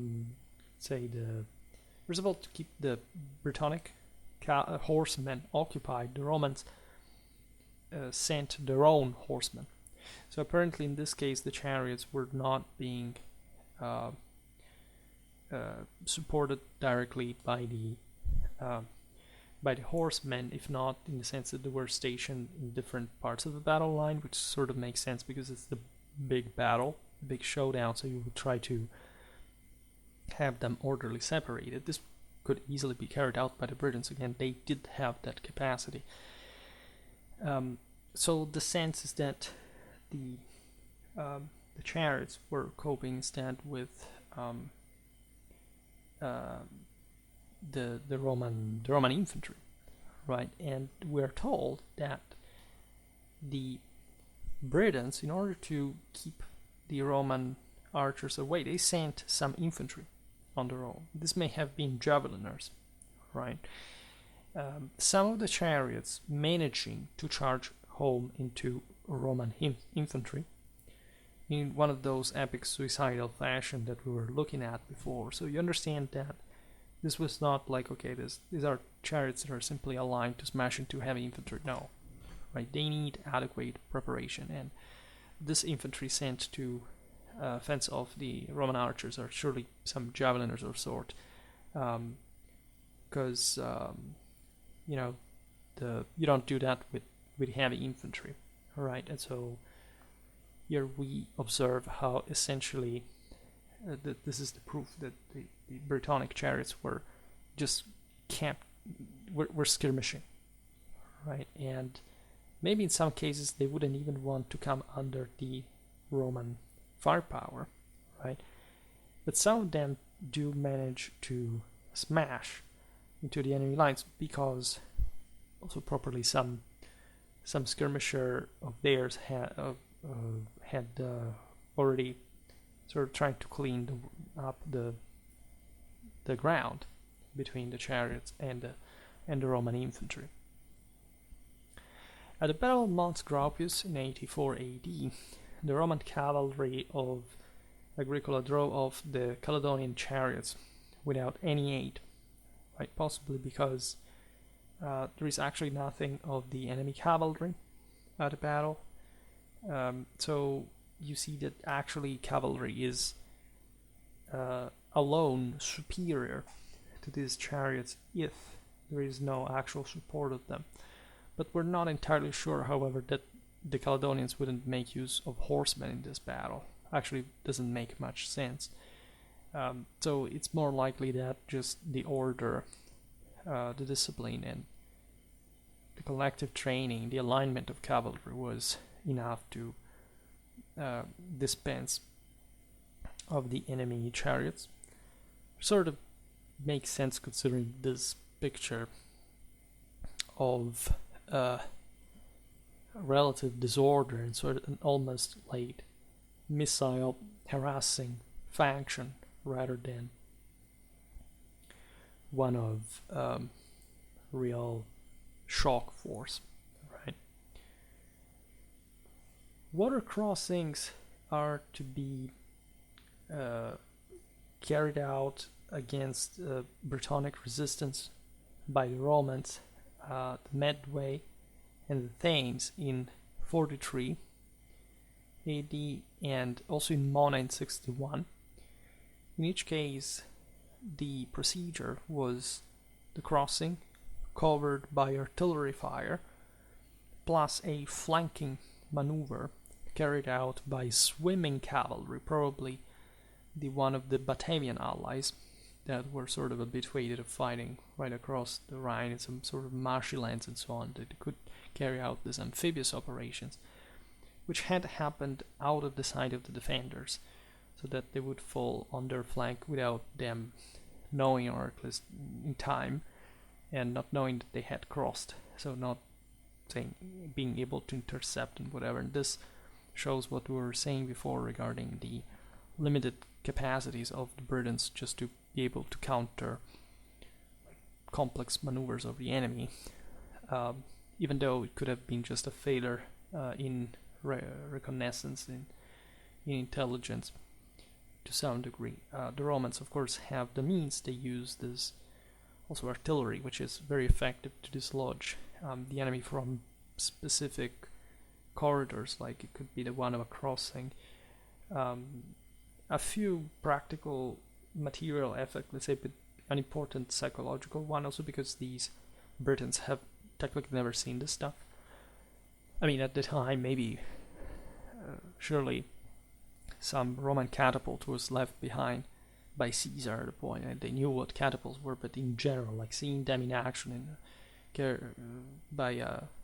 used by a full-fledged like Roman invasion force, like it's something else. So back in the day, but here with a more specific stand on a crossing, which is where we see in fact the Britons tend to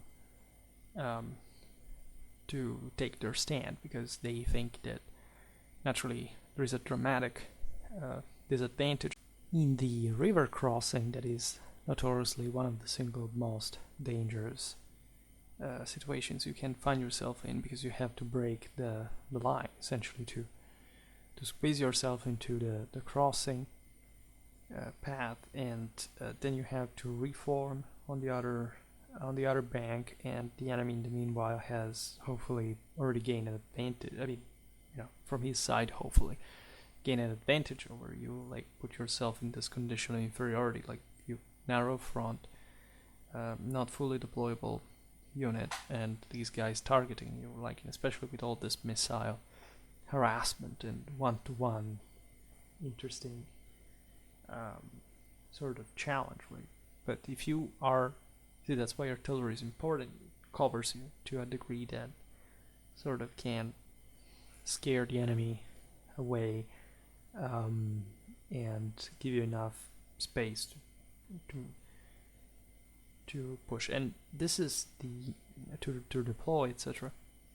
And this also reveals naturally that the other side is not in this great tactical, say, strategical actually situation, because if they were, they would actually like to meet you in open field and taking you out. Like, at least if he manages to successfully block you at the passage, it's because he is trying to buy time, which evidently is something that the weaker side does.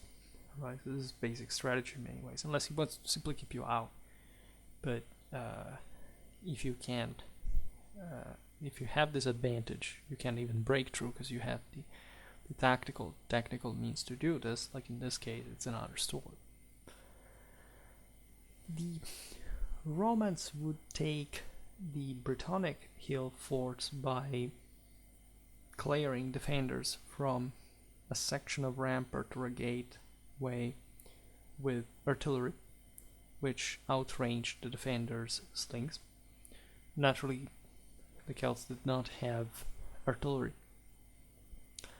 The assaults would be carried out by a column of legionnaire heavy infantry, the stormtroopers of the situation, that were essentially paved the way by the lighter troops throughout the entire campaign to infect either these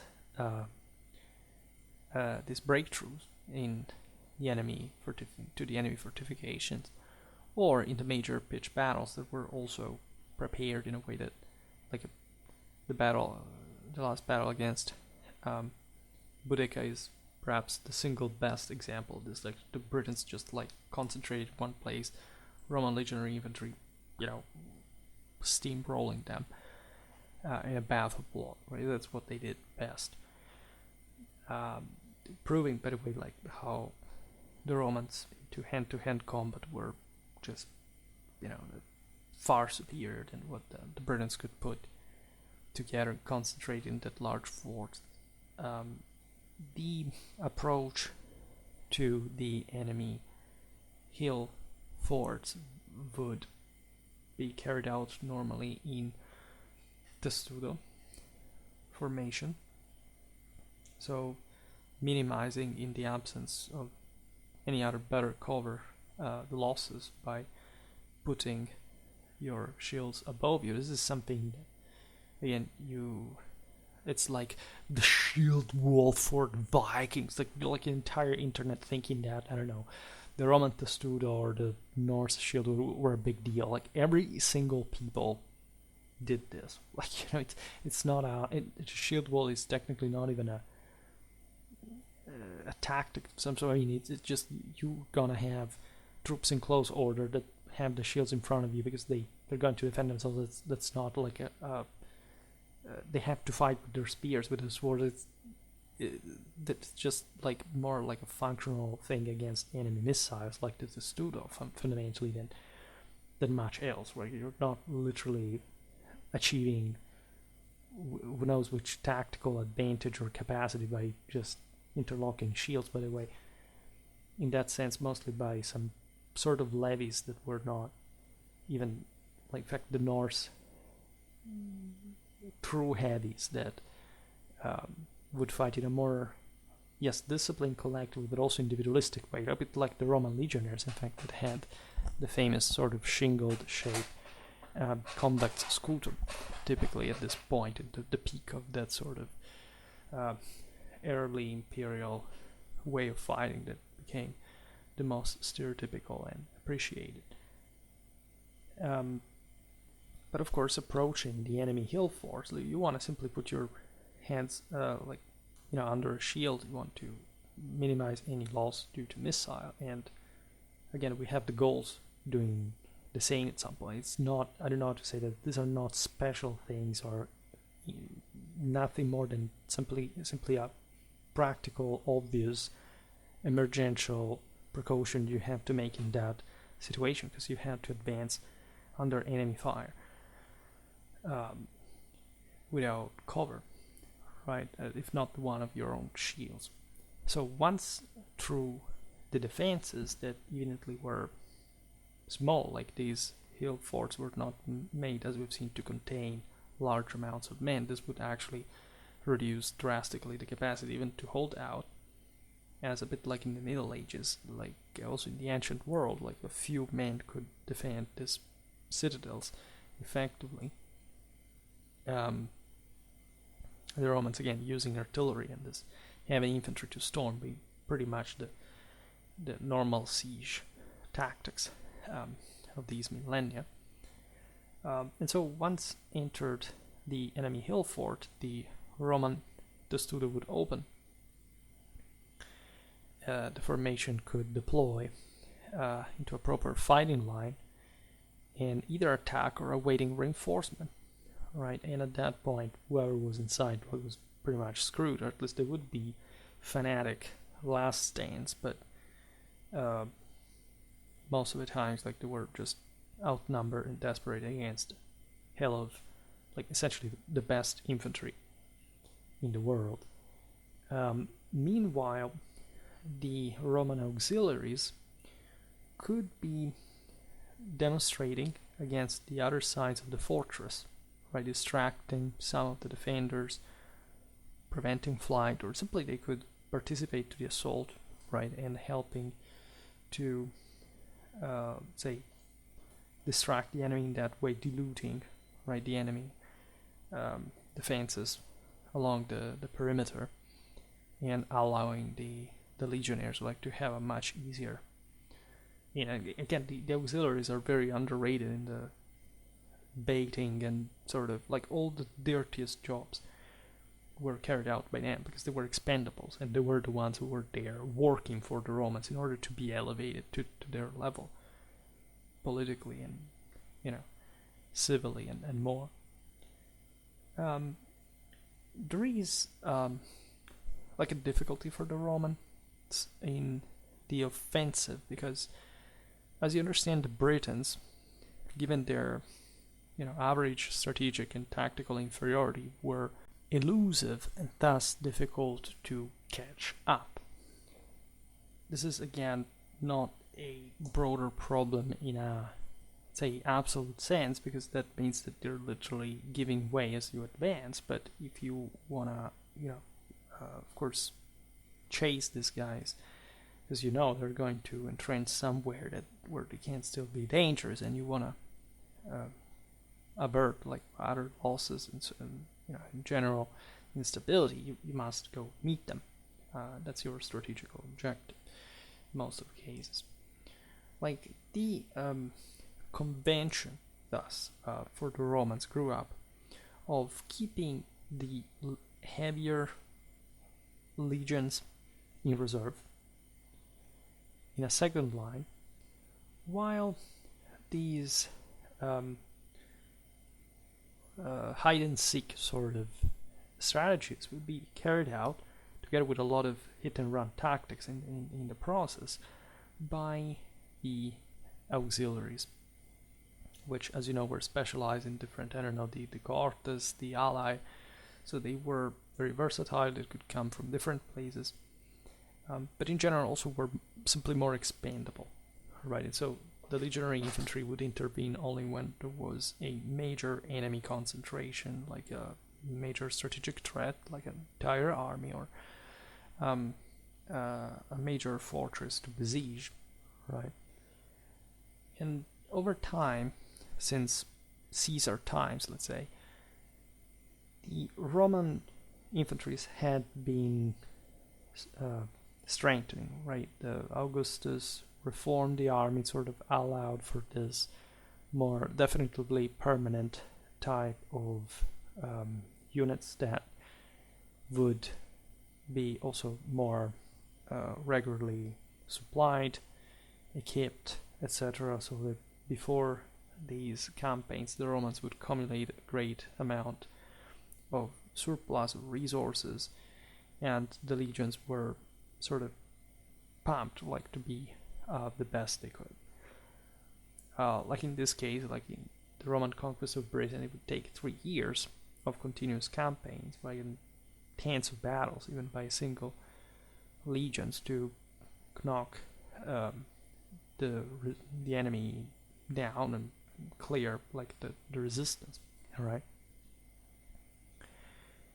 Legions naturally themselves were still mobile enough to have a better chance of catching and evading Britain than would a legionary, let's say. The idea is, of course, also that the Britons were not particularly developed in terms of supplies of logistics, so the greater concentrations of forces, as we've seen, they would travel with children, with women, etc. Lots of wagons, organized in a way that was clumsy. Like, just look at Caesar and how he disposed of the Helvetii, right, a people on the march. So these Brittonic forces, once exposed, were sort of easy to intercept. Like the ones that the legionnaires would be wasted for were these smaller armies that could be disposed of just by the auxiliaries with hard work, right? Because the Britons were, again, the smaller the engagement, the tougher proportionally they perform, right, towards the Roman forces. But again, also we're talking about a choice made in strategic inferiority, because otherwise they would have concentrated those forces and kind of wiped the Romans out. At some point during the various rebellions, like there was a concrete risk of the Romans to lose control of Britain, having to go back. Like it's, of course, the Romans were caught by surprise by the Boudicca's revolt and etc. But, right, aside from the same legionary losses that they suffered, in ways that we do not know, we will talk now about the ambushes that the Romans fell into in Britain. That, again, as we were saying before, is not a very,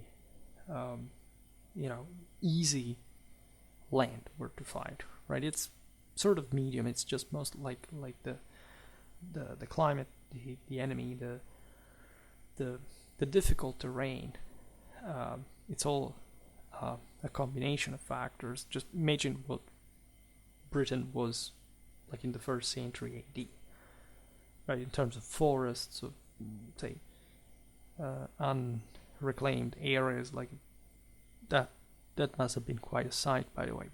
Magnific nature and more, and the Britons were perfectly apt to fight into this guerrilla mode, knowing the hidden paths, right, taking position in the forest, doing, again, at that point, not much, because if you hide away you don't, strategically, but still carrying out a hard form of war like guerrilla is, right?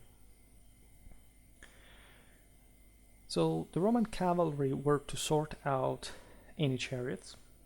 Normally they then carry out a wide outflanking movement to prevent escape, in order to, like, even that was the more mobile element of the Britons, right? So they would take care of that with great relevance. That they had to sweat to do that, right? Again, the terrain was quite inhospitable, unknown.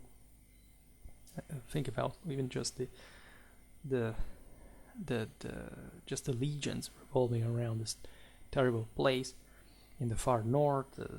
We know from the Roman letters home that they didn't like to be stationed in Britain normally, right? It was not so tragic after all, but I mean, the moments of the conquest were definitely a difficult time, and the ones on the frontier too were not just all this fun. The cavalry would have to carry out very intense duty there. In fact, the same mounted troops were often to dismount, fighting on foot. This was sort of more frequent for Roman cavalry that we used to think.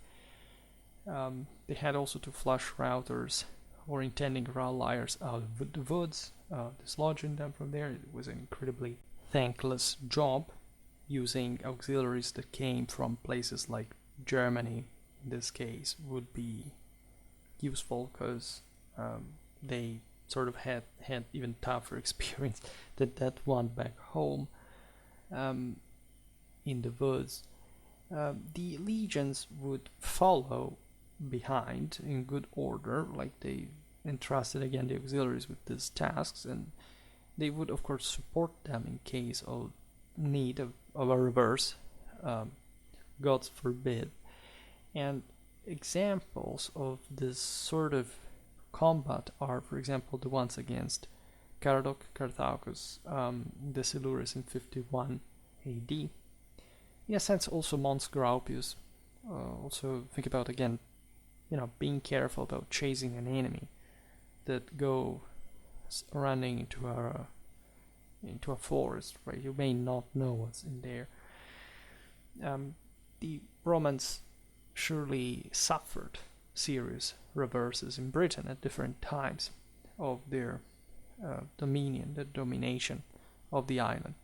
It's a long story, right? We can't make the one of the occupation, like the general rule of the empire in Britain. At some point we will. But in these major, let's say, like the expeditions, invasions, rebellions, you see essentially two main defeats that derived apparently from the legions being ambushed on the march, or at least being taken by surprise. But so yes, an ambush broadly meant one happened in Wales, at least traditionally. We do not know exactly what happened, right? This against Carthage. The other and better knowing one would be the ambush of the Legio Nona Hispana during Boudicca's rebellion. The Legio Nona Hispana is the same one around which, around I think Adrian's time, the at least because of the 19th century British sort of quest for their own English Teutoburg, let's say, even though of course these were Celts, that's the point. There had to be some sort of hidden mystery behind the disappearance of this legion from Roman history around that time. The Legio Nona Hispana was in Britain at some point, but it was moved, as it happened to some legions. I think there is the actual proof that it was found in Noviomagus, in today's, basically in Nijmegen, in the Netherlands, and eventually sent in the far eastern frontier against the Parthians, where maybe it could have been destroyed, or we do not know, because the Romans could also rearrange these legions for different reasons, also political ones, other than strictly military. But the actual deal, like it's the defeat of the Legio during Boudicca's rebellion back in the day, the latter being instead just a legendary invasion, again because the English in the 19th century wanted to have their Teutoburg force, right? And it's not that it may have not happened. I mean, if you want to search for Roman losses at the hands of the Britons, you can easily find them throughout like the history of Romano-Brythonic relations. But it's not the case. Like, at least there is no evidence that this alleged destruction at the hand of the Britons would have happened later in the 2nd century. You have instead the episode in Boudicca's rebellion, right? And the Brythonic penchant for surprise charges from cover, the use of chariots. Perhaps here, like, it's a bit too scenographic. Like, at the end of the day, he understood that chariots or not chariots, there are still mounted troops, there are still infantry.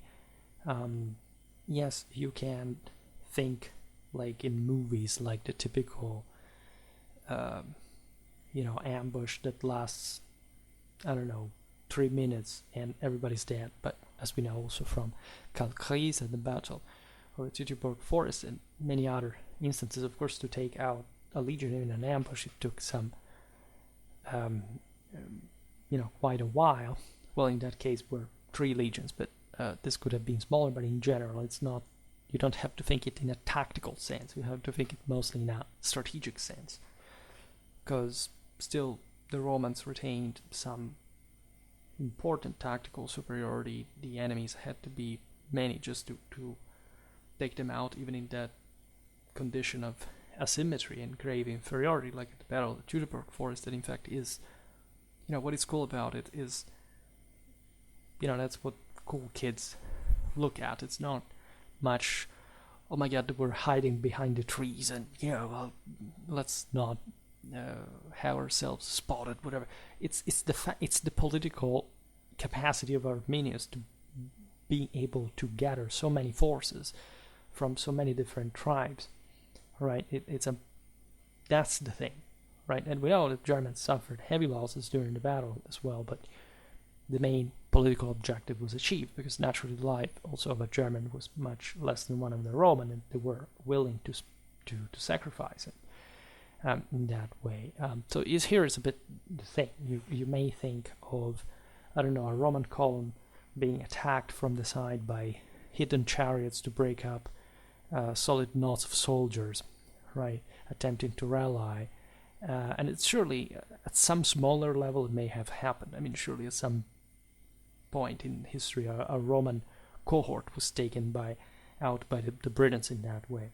But overall, it was mostly not a matter of tactical finesse, rather about outpowering the Romans, not giving them time to realign, making the thing escalate into hand-to-hand combat in broken individual engagements, where the Britons had sort of in relative terms, a better chance of beating the legionnaires and their auxiliaries as well. All right. So surely the Britons had a taste not just for Roman blood, but for ambushes, as we pointed out. They were a bit weighted to carry those out. The best precaution as a Roman you could take would have been scouting carefully, right? But you also must consider, like in these episodes that in fact see the Roman legions beaten, you may not have the time. You may just be pressed strategically to carry out forced marches, being speedier but not having the time, in fact, to properly explore the territory. And so if the enemy was awaiting you, just giving you a decoy to chase, like a Roman garrison, a city under siege, for example, that was the way of going. It was risky for the Britons as well, because maintaining too many troops like detached could dilute them, not to make them massive enough to overwhelm the Romans. But that's the point of the ambush. Like, you have to be able approximately to balance the thing out, and it's not easy. So this was actually where the Britons were good at, right? But just in a condition in which they must recur to this rather than simply marching on the Romans and crushing them, as the Romans were doing with them. So that's the strategic difference in quality and in quantity as well.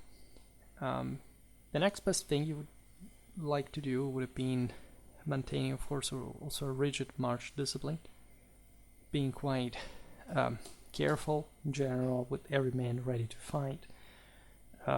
So with pretty tight discipline regarding your personal safety, and do not allow,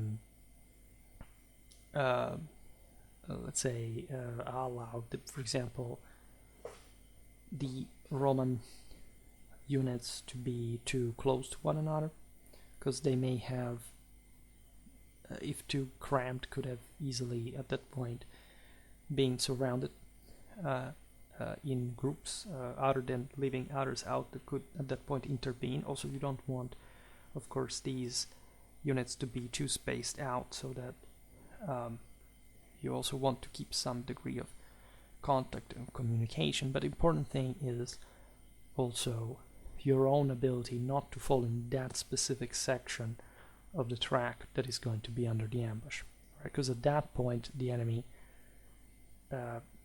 if engaging, your own troops can be attacked while engaged, and so at that point you will sort of, if not ambush them, at least taking them in a condition of inferiority in which they place themselves in if they didn't think you were going to be around, right?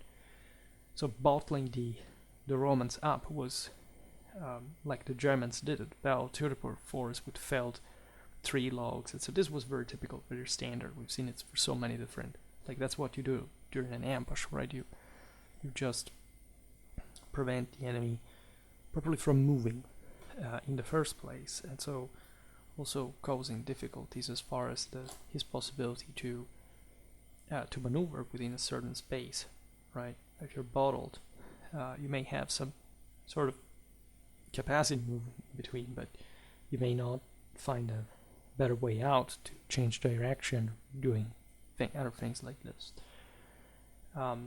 So I guess the British landscape lent itself fairly, not exceptionally, but fairly well for that, right? Then eventually, we know, again, the Romans take over Britain quite easily, right? These other issues mostly happened during times of rebellion in which the Romans had their guard lowered.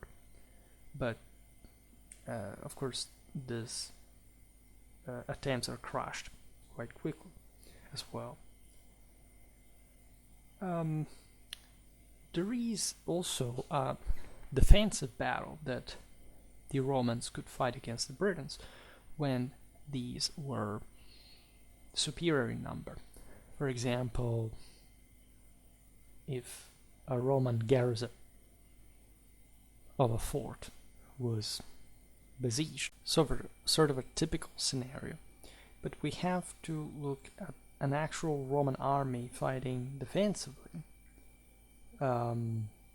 against the Britons, which is a very rare evenience. We have to look at the Boudica rebellion, which was essentially the only moment in which the Britons had sort of the upper hand in a ex post perspective, when the two main opposing armies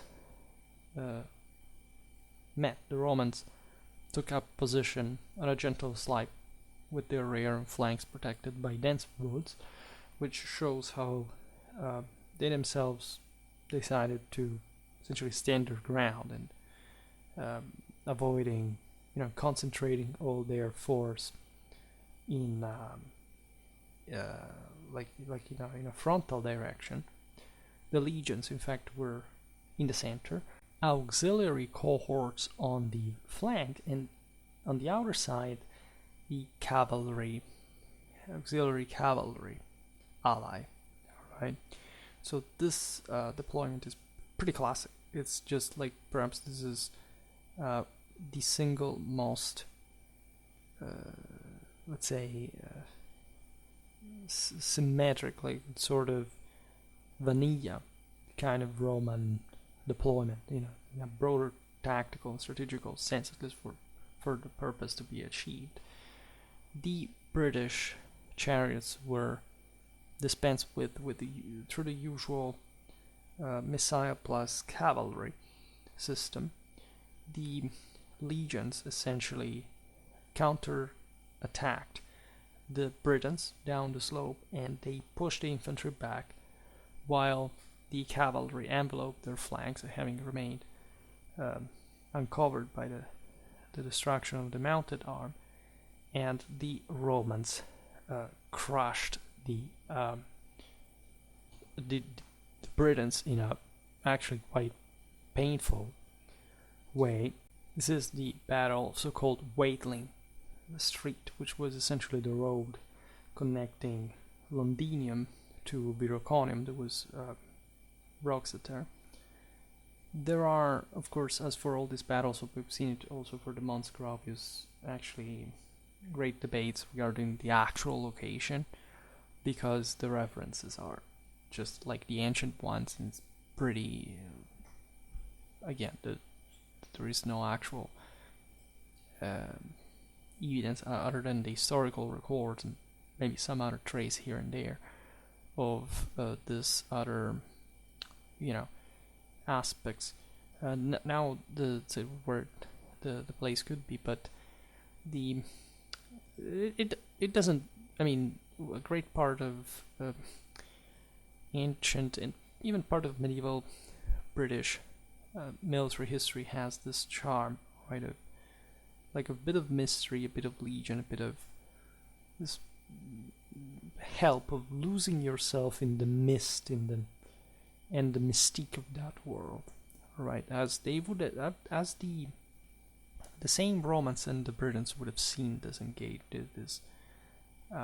engagements like, right? It's difficult to, actually impossible to even come close, like to their actual feeling or belief or worldview. But of course, through what we can study, we can come a bit like to be a bit more aware of the dimension that not just the single engagement per se in a material sense could be, but the ultimate meaning, right, spiritually, and for the defense of one's land, and just like the desire of conquering the world for a divine mission.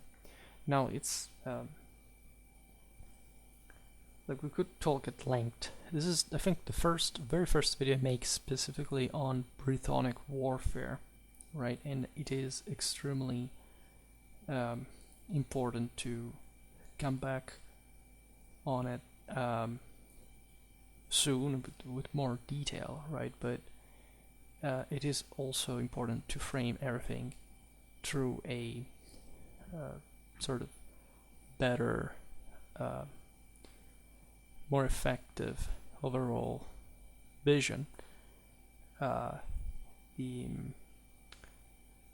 general picture is always necessary in this case to look at eventually things a bit more in detail, in depth. Again, there is that video about Mons Graupius, but it was from some year ago, and of course I can do better, but everything is sort of updatable. I may re-upload specifically that video. It wasn't so bad after all. Just again, there are lots of different practical aspects I have to restructure the channel through gradually. You don't see that because it's just how everything is habitually done, but it's also about the actual content and how you actually come to learn through these videos, and the actual importance of the same topics. Alright, so we will hopefully update soon. Again, I have lots of Celtic warfare videos that are like necessarily propedeutic to